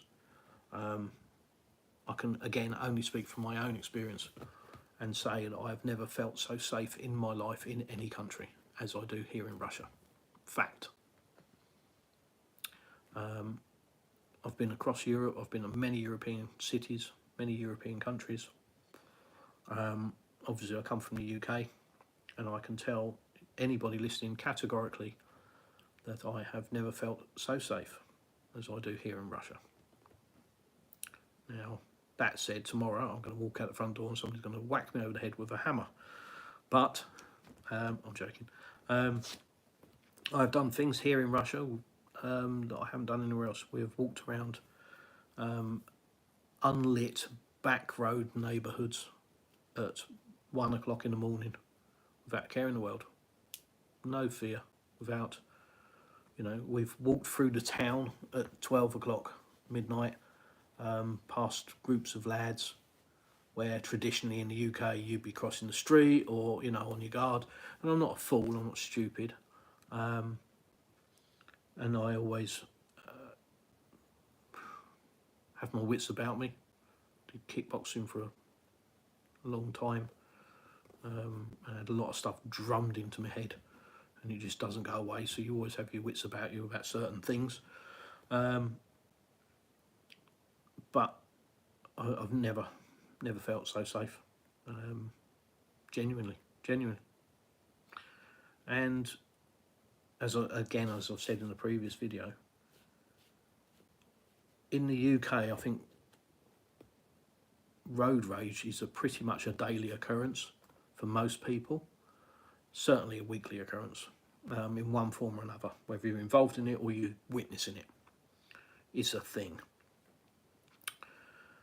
Again, this is my own experience from the region that I'm in, but road rage doesn't exist here. I think the closest I've seen to road rage is somebody honking the horn. There is no jumping out of cars and punching people and all this. Is it because I haven't seen it? Yeah, could well be. But in 11 months, I haven't seen it once. Where in the UK, I would see it daily. So what's that tell you? Yeah.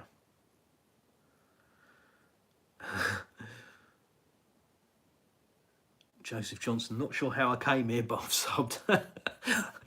Oh, brilliant. Thanks. Hopefully I'll keep you entertained long enough that you stay subbed. We'll see. You probably have answered this. Current price per litre of fuel. So current price per litre of fuel in rubles in our town is 56 rubles a litre. So, yeah, as I said, as an average, penny for a ruble, so 56p a litre, roughly. Give or take the exchange rate. Maybe a bit, it's probably a bit less because I think the exchange rate's up a bit. And yeah, I mean, when we came here, we landed at Krasnodar Airport because it was open then. We came out of Krasnodar Airport about 2 o'clock in the morning in a taxi, and I'm driving down the road and the place is lit up like a Christmas tree. It is, you know, it's not Vegas, but it's, you know, it's that kind of thing. We're driving towards a hotel that is just lit up. And my earliest memory, the first memory we have within 5 minutes of being on the 3-lane motorway coming out of Krasnodar, was petrol stations side by side. 1, 2, 3, 4, 5, 6, next to each other, one after the other. So where the West says that Russia is a gas station masquerading as a country, I would say that is incorrect. Russia is a country masquerading as a gas station. There is petrol everywhere, and you can drill a hole in the ground and out it comes, which is why it's self-sufficient.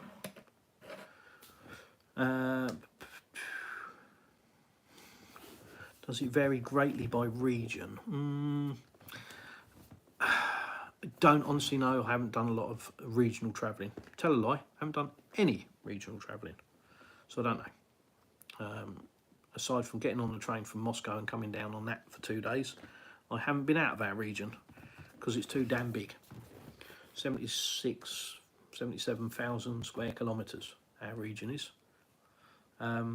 So yeah, we haven't left it, so I don't know. But I've seen a difference of 1 ruble or 2 rubles in some towns, but negligible.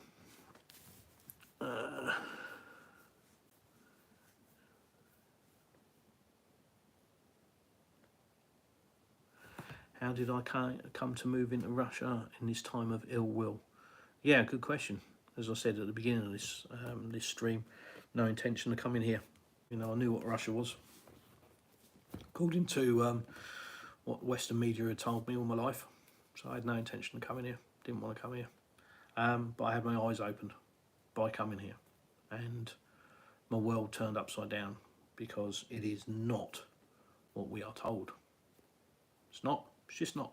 Simple as. The people aren't what they're portrayed. And just be warned, if you live in the West, you are going to, if you think Russophobia has been bad up to now, you are going to see it get nastier and nastier as you are brainwashed into believing that Russians are monsters and they hate everybody and they want to take over the world. What a load of crap. Rubbish. Absolute, complete and utter fabrication. No interest. They're just want to be getting about their daily lives. They're not interested in global domination. Why would they? Why would anybody take on that hassle? And what does Russia need from other people? What you know, they bang on about Russia wants to invade Poland. What for? Why? What's Poland got that Russia needs? So yeah, so simple answer really. I had my eyes opened. I'm going to Russia. The climate's amazing, the food's amazing, the people are lovely. The people are lovely. I'm sorry. I know a lot of people ain't going to like that. I'll probably lose subscribers. Oh well, is what it is. I won't be dressing it up. The people are lovely. So yeah, that's why I came here, because I like the country, I like its values, I like its common sense approach. Some of it is a bit sketchy, you know. They have what I call the Darwin theory to health and safety. If you're an idiot, you're probably going to be visiting the hospital. Case in point, when they were building this house, they used what they would call a ladder that I would call firewood. Yeah, literally some old scraps of wood that they just whacked some nails through to hold it together, and they were using that to go up and down the stairs with bags on their backs and all sorts. And it's like, no. I've fallen off of a proper ladder in the garage about 2 months ago when I was building the floor. Silly old git. Yeah, no, they've got a very cavalier approach to health and safety, and I think it really is down to common sense. You know, they don't make 1,000 people suffer for one idiot. They just let the one idiot suffer, which I like that kind of approach. You know, I don't want to be governed and ruled with a load of nonsense because some moron can't use his brain. It's far better to delete him out the gene pool, isn't it? So yeah, that's why I came to Russia. You know, the traditional values of family, none of this gender ideology, which I think is pure evil. I really do. Don't get me started on that, but I do. I think it is pure evil. I've always said it's pure evil from the moment it came out, and I still believe it is. And you're just going to see lawsuit after lawsuit now. And it's just going to get really bad from here on in. Right, Nevada Maverick, have you missed anything from the UK since you left? Oh God, yes. Sorry, Russell, I know you're sick of hearing this, but I need Marmite. Yeah, I miss Marmite. I did miss salt and vinegar crisps when I first came here, because I ate salt and vinegar crisps all the time. And they're not a thing here at all. You know, people look at you a bit weird when you want to put vinegar on food. It's like, why would you put acid on your food? It's true, isn't it? So my tastes have changed. So when I go back to the UK at some point, I'm not sure if I want to try salt and vinegar crisps now, whereas I used to eat them a lot. I miss Bisto gravy on a Sunday roast.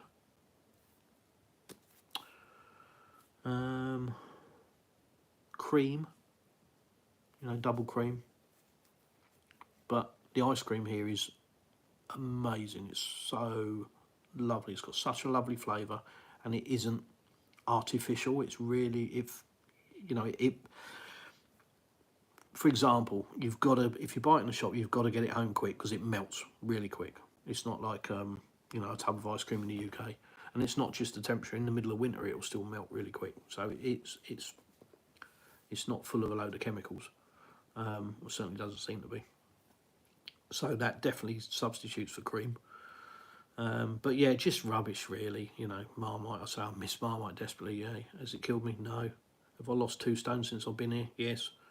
So yeah, there's nothing really significant that I miss about the UK other than those things, and my children and some friends. Although my friends list, as soon as people found out I was coming to Russia, rapidly decreased, and you soon find out who friends are. Yeah, you know, they say, oh, you know, and your friends are. True, it is true. You know, people judge, and they, unfortunately, it's from a place of ignorance. It comes from no knowledge themselves, and you know, not actually looking into anything. They just brainwashed, and they just believe the narrative. And yeah, I've lost a lot of people like that.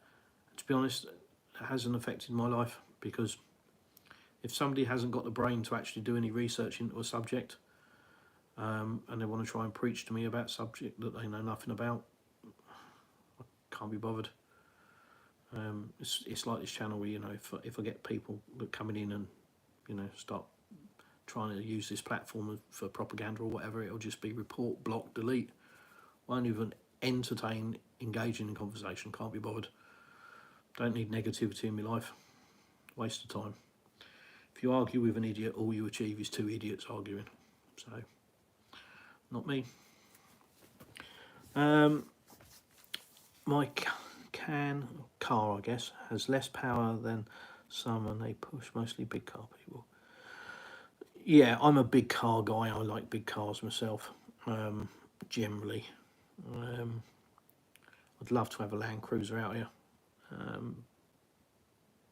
but I miss my Range Rover. I had a 2-year-old Range Rover, and I loved that car. It was one of the best cars I've ever owned.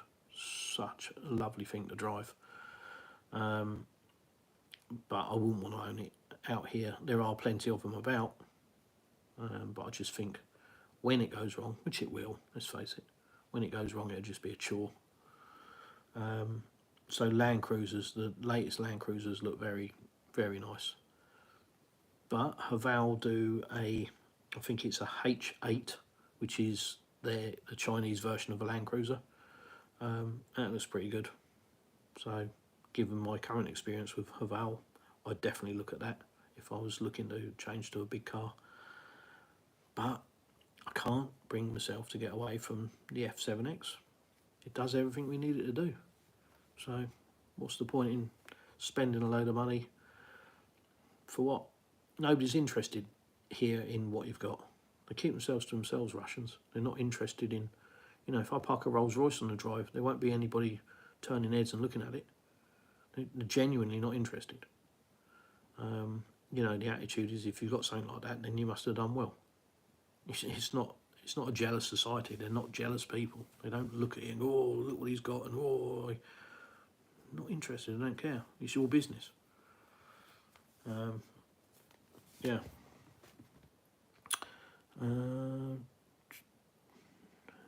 I noticed from your house tour there doesn't seem to be a lot of solar on houses. No, there isn't. I don't really know why, because I've been to some countries that, you know, I mean, the UK is mad for solar, which is ironic given our weather. But yeah, there just isn't. They don't seem to see the need for it. So yeah, no, you won't see a lot of solar here. You will see it, but it's not a big thing.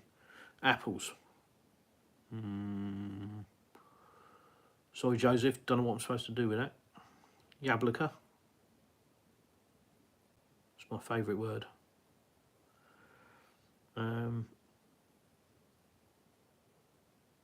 Yeah. In the West, they push EVs. Yeah, they do. I hope they don't. You know, no, they don't. Do they have EVs and hybrids? Yes, they do. Yep, very common. Saw my first. There's a new BMW M hybrid or full electric. It's about, I can't remember what model it is, but it's like an SUV, but not like an X5. It's smaller than that.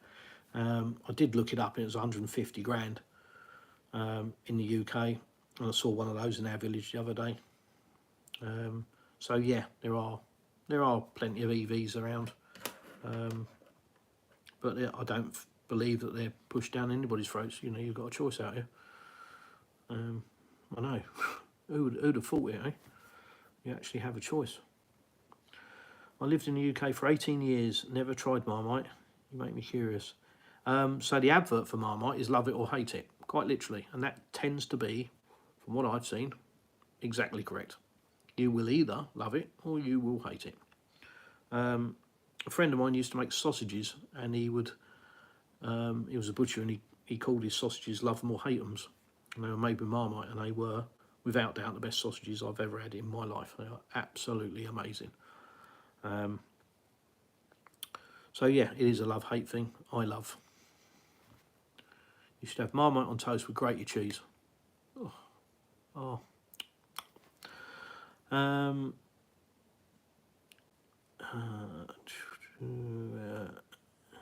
It is real ice cream. Oh, okay. Okay, cool. What city are you in? Moscow? No. I'm coast of the Black Sea, just across from Turkey, 100 kilometres away from Crimea. A larger is like a Range Rover. Yeah, no. I have seen some sights here, Christ almighty. As I said, it's function over form, and as long as the wheels turn, they seem to be happy. And I've seen some things that really shouldn't have wheels turning. They definitely would have been weighed in for scrap back in the UK. Did you happen to watch the Russian Sherlock Holmes series? No, I haven't. No, I haven't. But I've been told that it's extremely good. So, but I would obviously struggle because I don't understand the language. I don't speak Russian. I'm trying to learn it, but when you come from, I was going to say UK alphabet. You know what I mean. The alphabet that we're used to in the West, and you come to a Cyrillic alphabet, it really does mess with your head. For an example, a C, letter C, out in Russia is an S. A P is an R. What looks like an N is a P. A unicycling Mexican, sorry Mexico, I'm not being racist, I promise you, I'm being descriptive, not racist, but a unicycling Mexican wearing a sombrero, if viewed from above, is the letter F. A cat's arsehole is the sound je, and I remember that because it's jopa, which is arse. So that's like a splatted starfish kind of thing. There is so many quirks to that, and this is how my brain works. This is how I remember stuff. But what my brain does is it looks at the letter, it then says, "Oh, that's a P." Then it goes, "No, it's not a P. It's an R," and then it converts it. So reading Russian for me is challenging. Apples is what Poland has. Okay. Yeah, we've got plenty of them here too. And grapes. Grapes are weeds in this region. I am not kidding. Every carport has grapes growing on it. They are on the side of the street. You know, people don't bother to, buy grapes, I don't think. You don't need to. They just grow out the ground. You can walk down pretty much any street and there'll be grapes hanging around. Same with walnuts and same with cherries. Remarkable.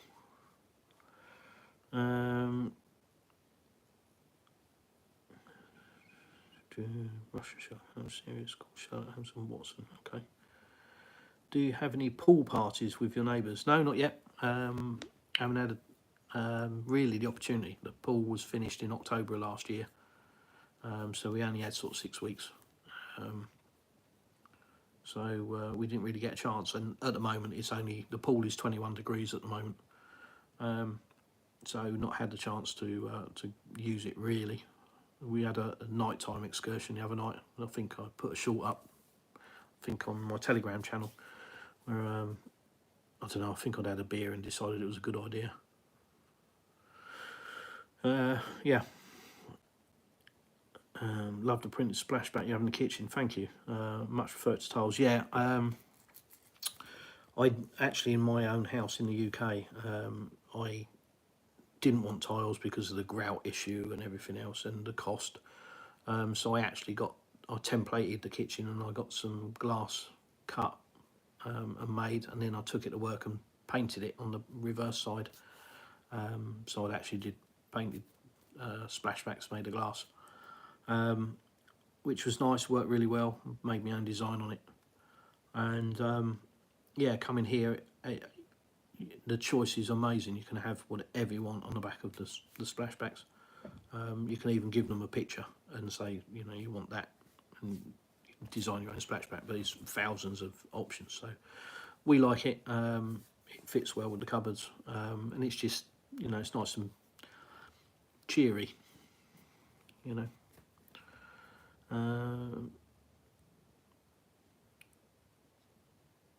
Sam, hello.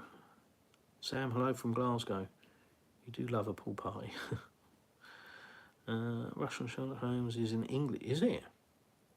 Okay. Oh, that's interesting. Well, if my wife ever lets me have enough time to watch TV without finding a job, no, I'm kidding.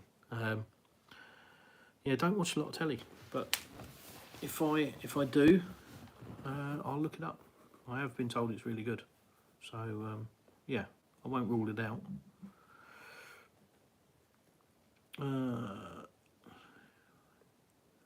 Oh yeah, sorry Ross. I love those associations you make from remembering letters. Yeah, well, the letter P. This is how my brain works. Just give you an insight into stupidity that I have, that I live with on a daily basis. The letter P is effectively an N, like this, but it's not an N. When you actually look at it, it's a lot bigger. And my brain has taken that as being a block of flats, and the top part is the penthouse, which begins with P. So when I see that, I think of penthouse, which begins with P.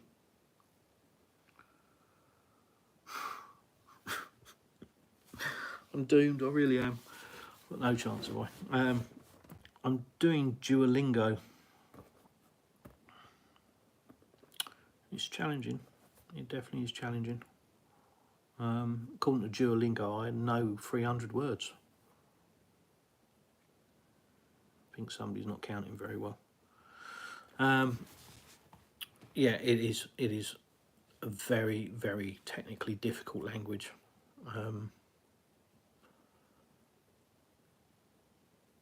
The Russian language is so colourful and so vibrant, so pretty, so descriptive. English is for children in comparison.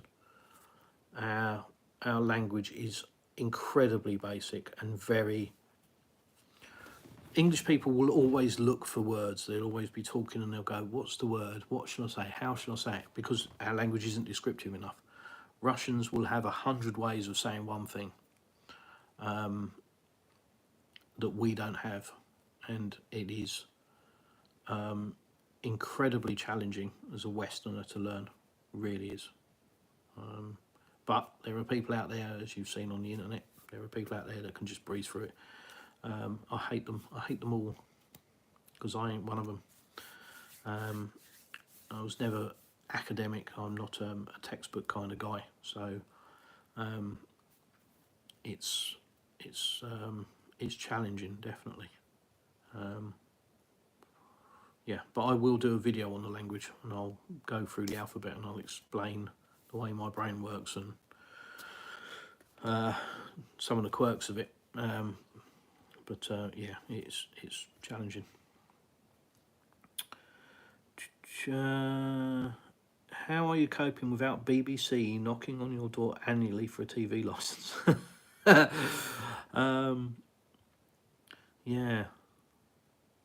Yeah, TV license. It's just another tax, isn't it, really? Let's face it. What are you paying a TV license for? You know, it's just... You can't turn around and say we don't watch the BBC, because that's irrelevant. If you've got a TV, you have to have a license for it. Okay, well, it's got no plug on it and I'll never use it. Doesn't matter, you've got one on your property. You've got one in your premises. You know, it's just a tax. It's just another tax, isn't it? You know, the BBC, or the Biased Broadcasting Corporation, as I like to call it. My friend has got another version, which is too rude to mention on YouTube. But it's big bunch. Figure it out. It needs funding, doesn't it? So what better way than get the sheep that it is serving to pay for it, us lot, and make it so that we don't have any choice in it. You can't opt out of it. So even to the point that if you go and buy a new TV, they inform the TV licensing and you have to register. That's ridiculous. So yeah, no idea what that is. There's a lot of bills that we don't have here. What are your variations in the region of climate over the year, not just temps, but wind patterns, clouds? Honestly can't answer that accurately. I can just tell you that we have lovely weather. It's blue skies and sunshine during the summer. Winter is like a UK winter in the area that we're in. But Russia is such a huge place. Massive, massive, massive. Something like, I think there's 4 time zones across the country. It's just immense. It boggles the mind. But yeah, pretty much you can find any climate you want in Russia. If you want to go snowboarding in July, you can find that in Russia. If you want to go sunbathing in January, you can find that in Russia. Place is immense.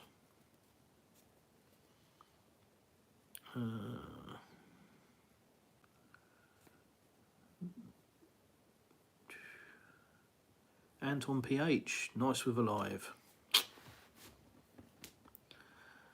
For language, I suggest to get acquainted with your neighbours and see if you have ways to engage frequently in practice.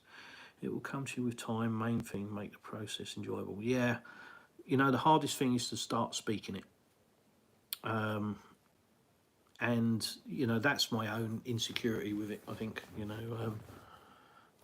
That's the hardest thing, is to actually start using it. And I'm a bit of a bugger for it, you know. I know how to say please and thank you, and I know how to say hello and goodbye.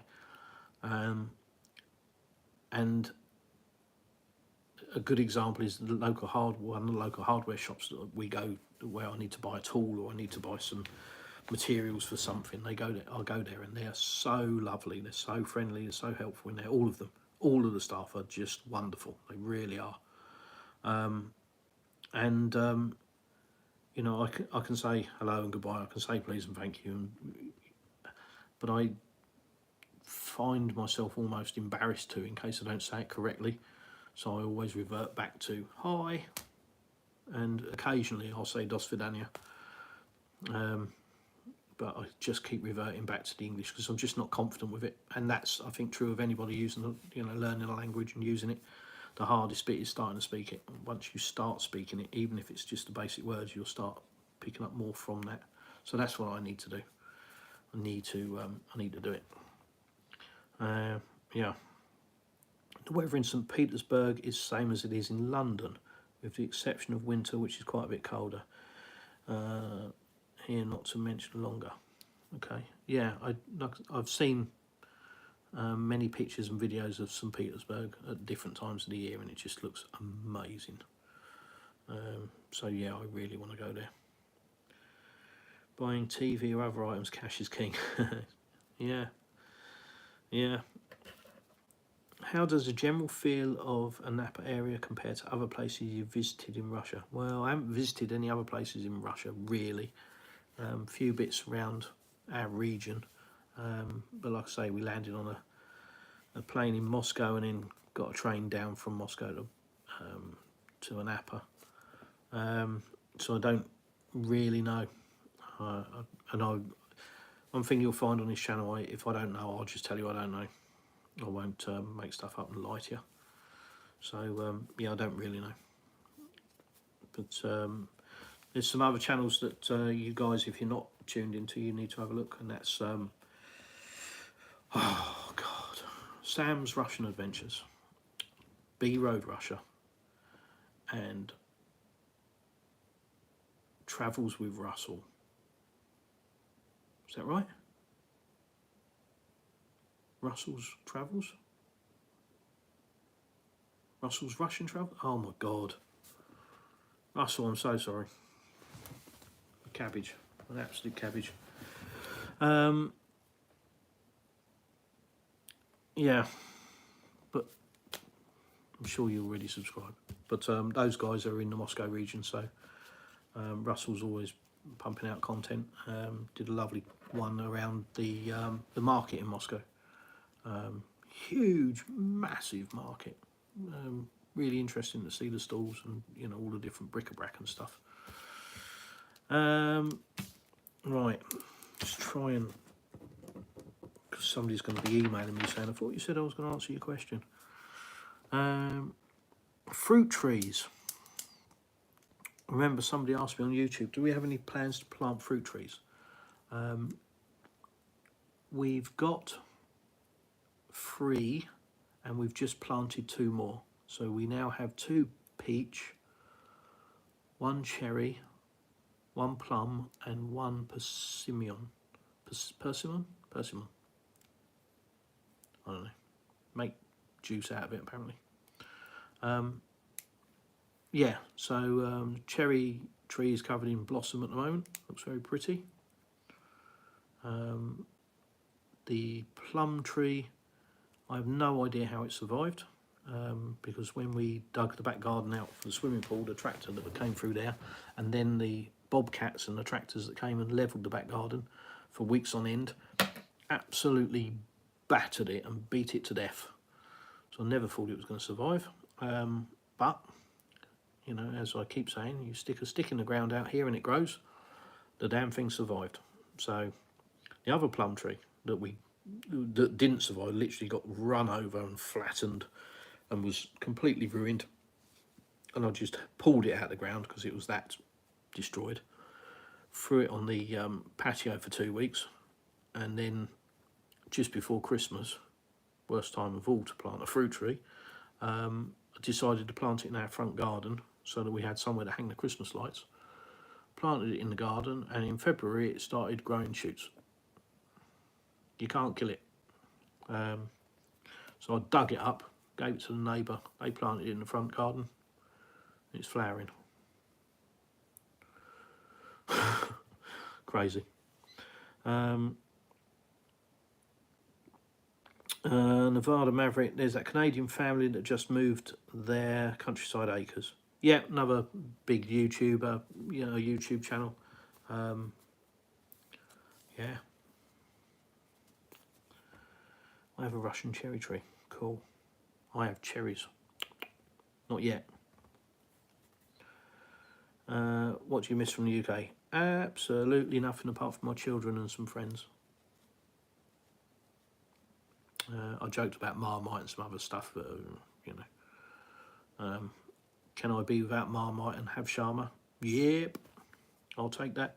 That's a fair deal for me every day of the week.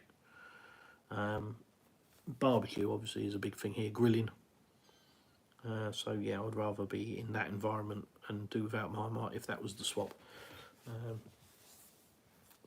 So yeah. Right.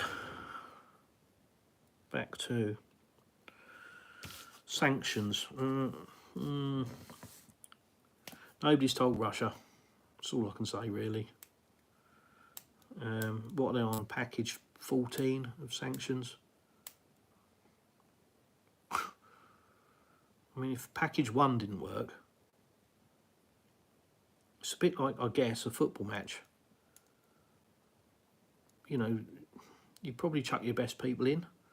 So I would guess that the first sanctions package would be the hard one, and the second, and maybe the third. But package 14, when the other 13 haven't done anything.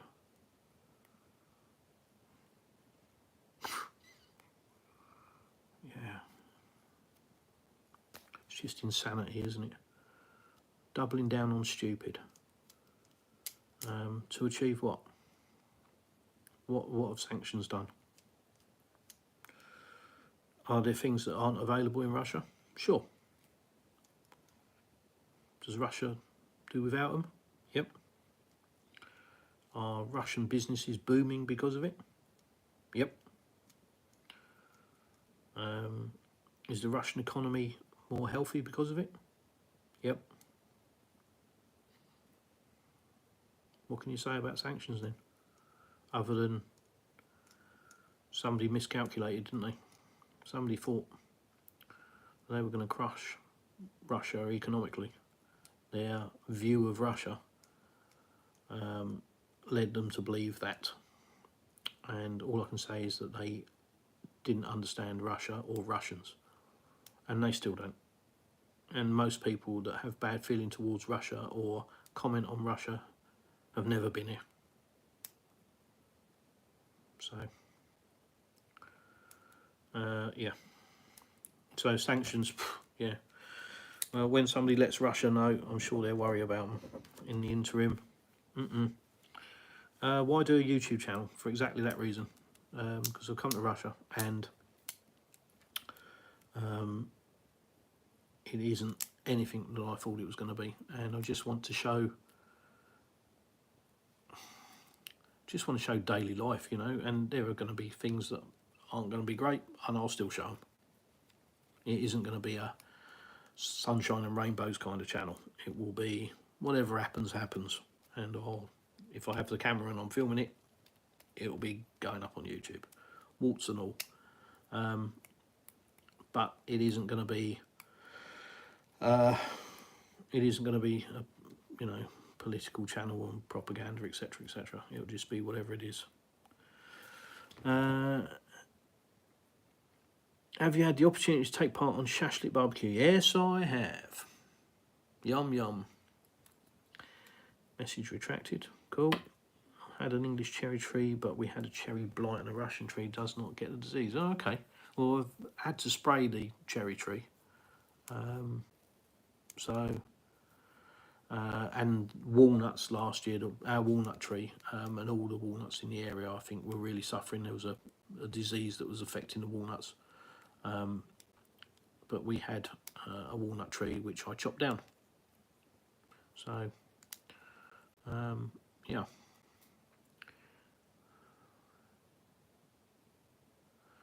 It is a flawed view. World War II proved Russia will not be ploughed over. Yeah, a lot of people don't realise Russia's contribution to World War II. I'll tell you who does realise their contribution to World War II. Russians. Every year on the 9th of May. They know their contribution. Yeah. The West needs to be, or the public needs to be more educated.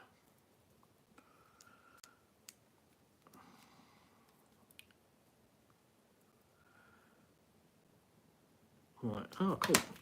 A nap at a place where you live emerged from Georgifia?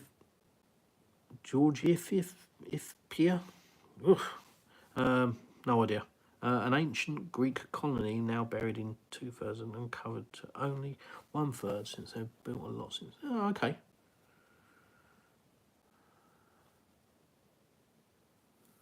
Okay, interesting. That's that ruin that they've got down in the town. Cool. You put lime sulphur on it. Okay, on your cherry tree, I'm assuming, not on something else that I don't want to know about. How's the internet? Somebody's asked me. Yeah, really good. Really good. Get the occasional outage. But mobile internet is as good as my home internet Wi-Fi. So, you know, I can upload to YouTube whilst walking down the street. I don't know if you can do that in the UK.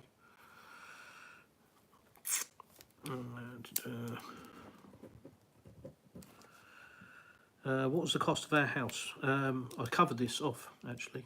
If you watch my what is the cost of house video. Kind of sidestepped the question, I suppose because it's a personal question, to a degree. Am I really that bothered whether somebody knows what we paid for the house?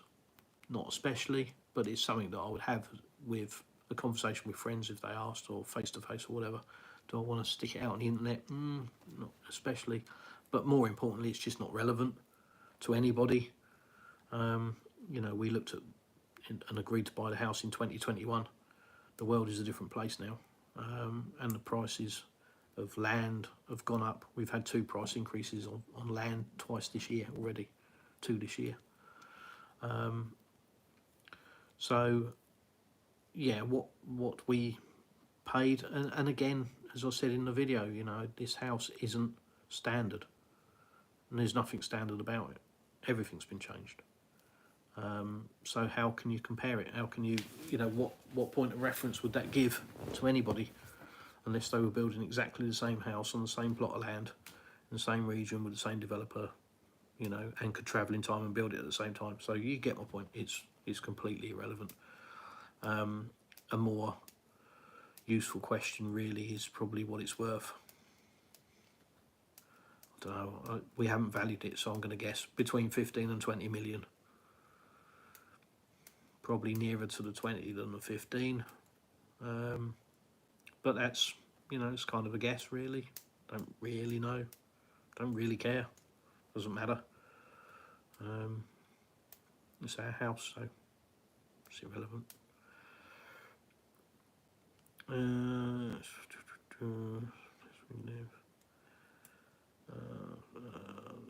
Yeah, on a cherry tree. If someone wants to know a house price, best thing to do is get a quote from a developer in a preferred area. So I expect you're not putting it out there. Yeah, as I said, I did. I've done a video on this, and I've kind of explained the reason why. It's different to the UK because you can have two developments side by side, and the house prices be completely different.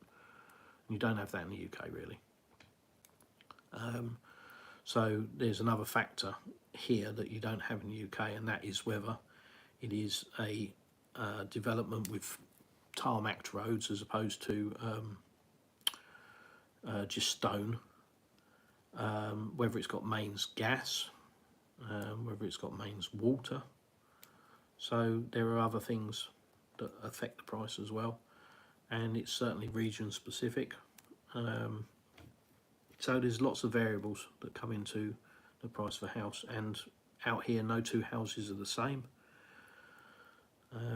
So yeah, have a look at my videos regarding house prices and, you know, our house, and it will make more sense because I sat down and hopefully made it clear that it just is such an open question and it's impossible really to answer. And aside from giving you the exact numbers of what we paid for everything on every step, there isn't really a way I can answer it, and giving you those numbers will help you not at all. We'll do nothing for you. Right, so yeah, that's that. Running a swimming pool and why? So why have we got a swimming pool? Why not?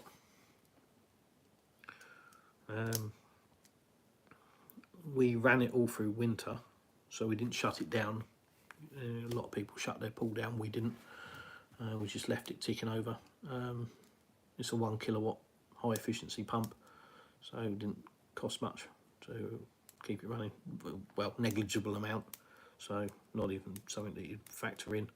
I don't know, it depends on your view on a swimming pool really. If you're like me and you think they're great, then the simple answer is why wouldn't you?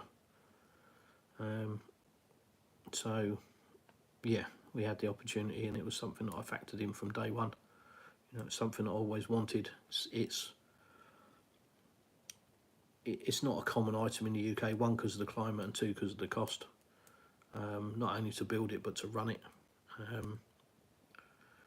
It's not a cheap item out here, but you can make it cheap, you know, depending on what you do with the pool. You know, again, lots of factors, and I have covered that off. There's lots of factors with the swimming pool. So, but yeah, the simple answer is, you know, because we could, so we did. Plans going forward. What do I plan to do? Do I plan to open a business in Russia? Nope. I've done my working career. I'm 97 now. Feel like it sometimes. So yeah, I've done my working career. Got myself into a position where I don't need to work. I'm not rich. You know, we're not eating off gold plates and being fed caviar. No, we're not. I can't actually bring myself to eat caviar because it's fish eggs, and my brain just goes, nah. The same as snails. My brain just goes, just looks like something to come out of your nose. Why would you eat it?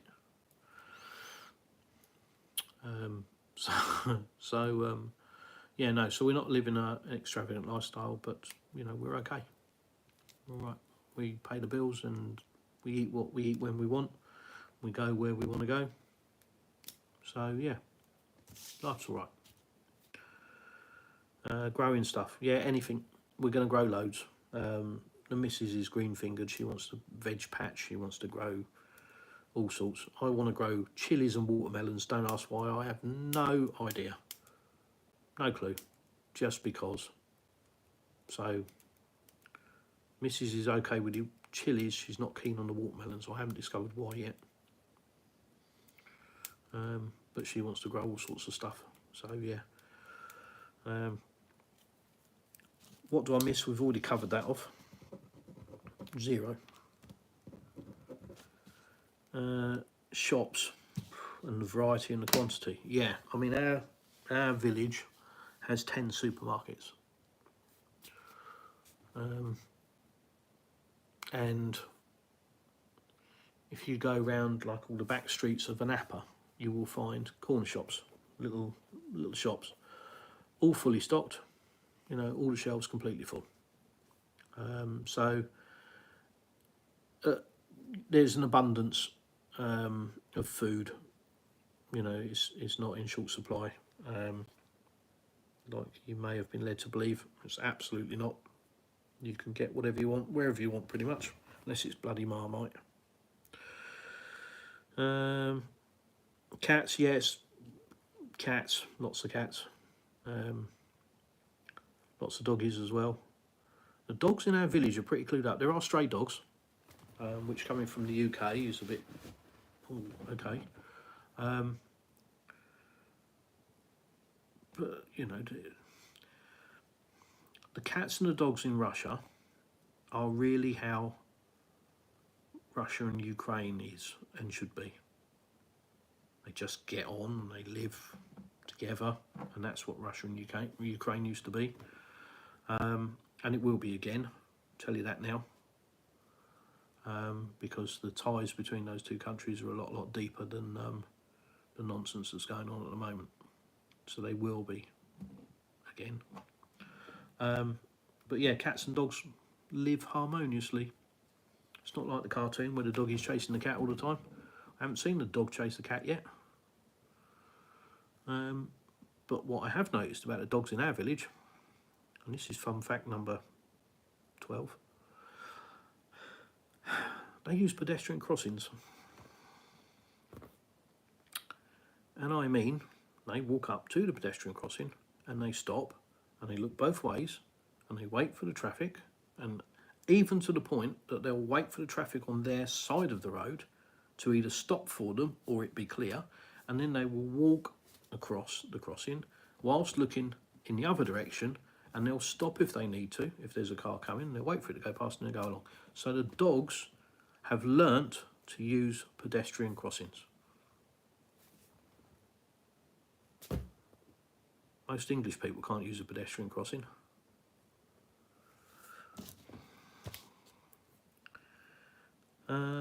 Will we replace the fence? Yeah, when it falls down. And as I put it up, and we had strong winds today, I was expecting to start that job tomorrow. But it's still up, it's still standing. So I guess I must have done it all right. So yeah, simple answer is yeah, when it falls over or rots or whatever, then we'll replace it. But other than that, spending money on a fence to replace a fence, can't see the point really. The only thing we're going to do is fence across the back of the property, just to give us privacy because of the swimming pool, you know. Give the daughter a bit of privacy if she brings her friends around, etc. You know, not suggesting that the neighbours are standing peering over the fence, not at all, absolutely not at all. Nobody's, you know, to get on with their own stuff, they're not interested in what we're doing. But, you know, you just want a bit of privacy in your back garden, I think. Healthcare. So I have done quite a personal video on healthcare, which I will upload probably tomorrow. 27 minutes long. Goes into my own health issues, if you want to call them that, and hopefully will give you an insight into healthcare in Russia, because it will blow your mind. It's if you're used to the UK, or from what I've seen worse, America, and I'm not trying to diss America, it's just some of the things that I've seen are just horrific. What happens to people when they lose their health? Yeah, shocking, really, really shocking. So yeah, I've done a video on healthcare. So yeah, I'll drop that tomorrow. Have a watch. If there's anything else you want to know, ask. Can I speak Russian? Oh yeah.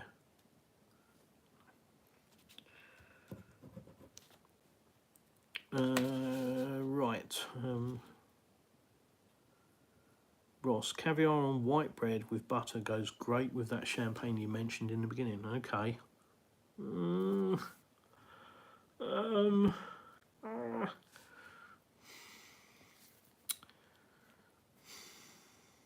gonna have to try it, aren't I?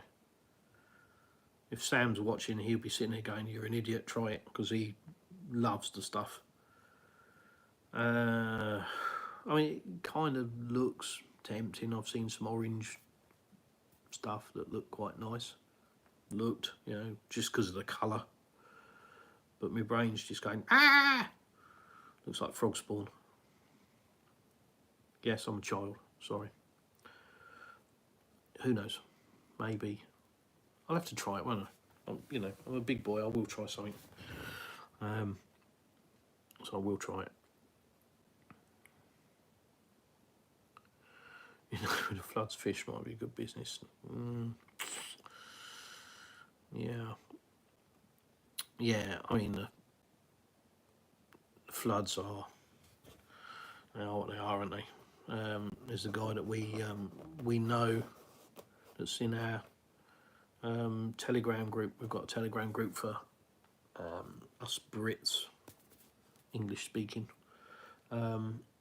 Martin, and him and his family have really gone through it, and I've got to say I owe him an apology, because when it first happened, before it first happened, it was, he was dropping video after video sort of thing, pretty much saying the same sort of thing, the flood, and it's like, oh God, here we go, talking about the flood again.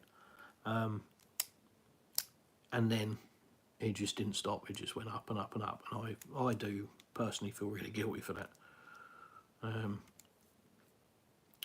Because I wouldn't wish that on anyone. What's happened to him and his family, and everybody else obviously in the region, but obviously we know Martin, so what's happened to him and his family, Christ alive, they've lost everything, absolutely everything. So if you can help them out in any way, shape or form, he'll definitely appreciate it. Yeah, don't bear thinking about, and I know a lot of people try and remain positive, and I've dealt with flood damaged cars, that was my thing, and it's a similar thing, to be honest, as it is with a house. But it's the effect that it has that you don't even comprehend. People are saying, oh, you get back into the house and dry it out. It's just the tip of the iceberg. The water it's not what it does today, next week or next month. It's if you stay in the property, if the property survives, if the foundations are good enough that you don't have to bulldoze the thing, and you stay there, it's what it's going to be like in 5 years' time and 10 years' time. It's not now. It's the damage that it's done. It's the capillary action of water, where it goes where you think it cannot go, and it does. I mean, there's not much left of Martin's house where it can't go, because it's up to the roof, so it's only the roof. But the capillary action of that, it will draw up into the timber. It's just everything, there's a reason that cars that go into floods get written off, and it's because there are never ending pain. Even if you replace all the electronic boxes and everything that's damaged, they just keep going wrong for year after year after year, because the water gets in the wiring and it corrodes the copper, and then you lose continuity, you get resistance down it, and yeah, tip of the iceberg. So I really do feel for the guy. So yeah, if you can help them in any way, shape or form, I'm absolutely useless. I can't remember, I think it's Russian Travels, I think is YouTube. So please, if you can, go and subscribe, go and have a look, go and look at his story. It's wow, It's like something off a Hollywood movie set, it really is.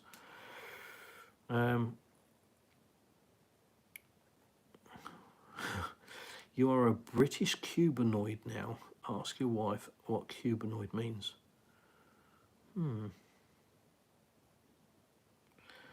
I keep getting, somebody asked me to, well, he didn't ask me, he told me to say this thing the other day. Matt, it was you bugger. And basically I said to my wife, she got nice tits.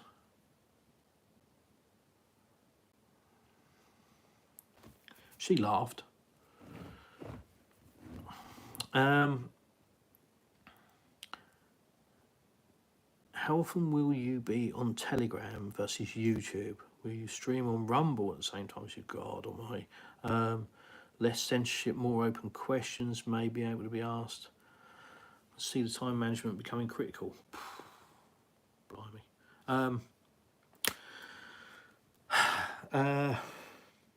Simple answer is I don't want YouTube to take over my life. No offence, guys. I appreciate you tuning in, absolutely. And I'm in a fortunate position that I haven't got to churn out content. I haven't got to churn out content.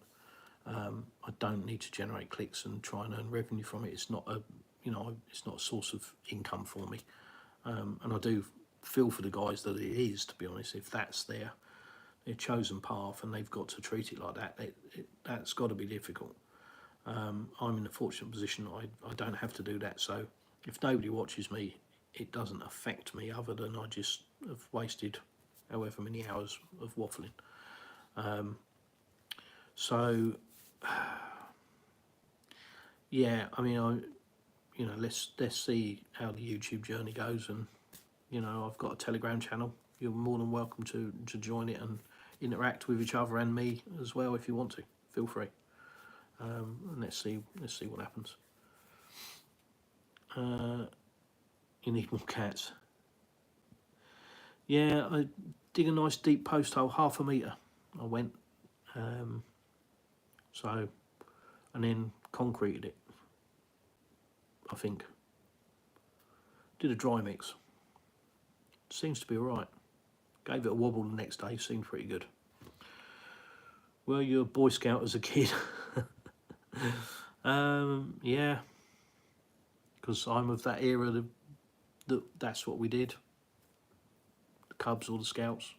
I had summer camps away, so yeah, I'm a man of hands. Yeah, I'll try. I won't say I'll try anything because that makes me sound like a jack of all trades. I am a skilled guy in my chosen profession. I was very good at it. I was very successful. But yeah, I will turn my hands to something if I don't know it. I'll learn it.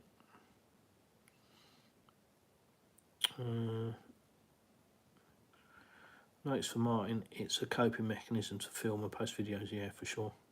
So when we just have to continue to be supportive, but main support will come from within the family and believe it will be. Yeah, absolutely. Yeah. I know full well about using video for a coping mechanism. There was a period in my life where I literally fell to pieces. I mean, I literally went to hell, knocked on the door, walked inside and turned the oven up.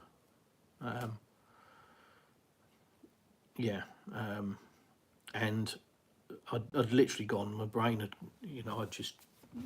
my entire world had fallen apart, and I won't go into it here. But trust me, it was absolute rock bottom. And the only thing, my brain is a logical process, it logics everything, and I just remember thinking that I was losing it. I was just, I was losing it.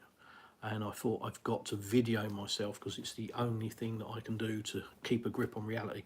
So I videoed myself whilst being a complete slobbering, crying hysterically mess on the floor. And I videoed that. And one, that helped me at the time because it gave me focus. And two, it helped me afterwards when I looked back and went, I will never, ever, ever ever let that happen to me again. So yeah, it was a way of focusing.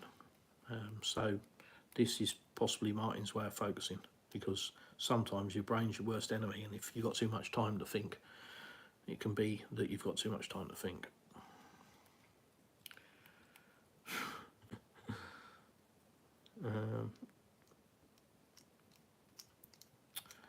Matt, ha ha ha, sorry dude, yeah, I bet you are.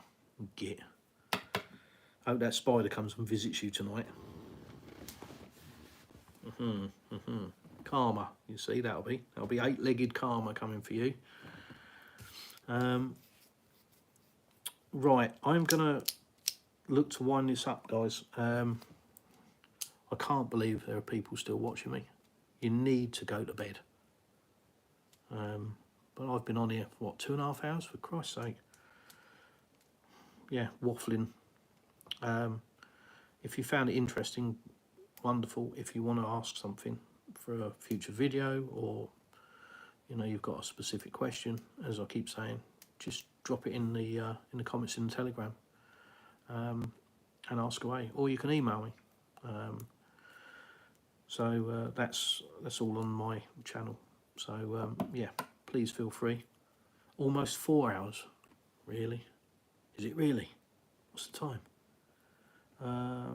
Yeah, see, I'm a bit off because my computer is saying it's 10 to midnight, and I know it ain't. Hey,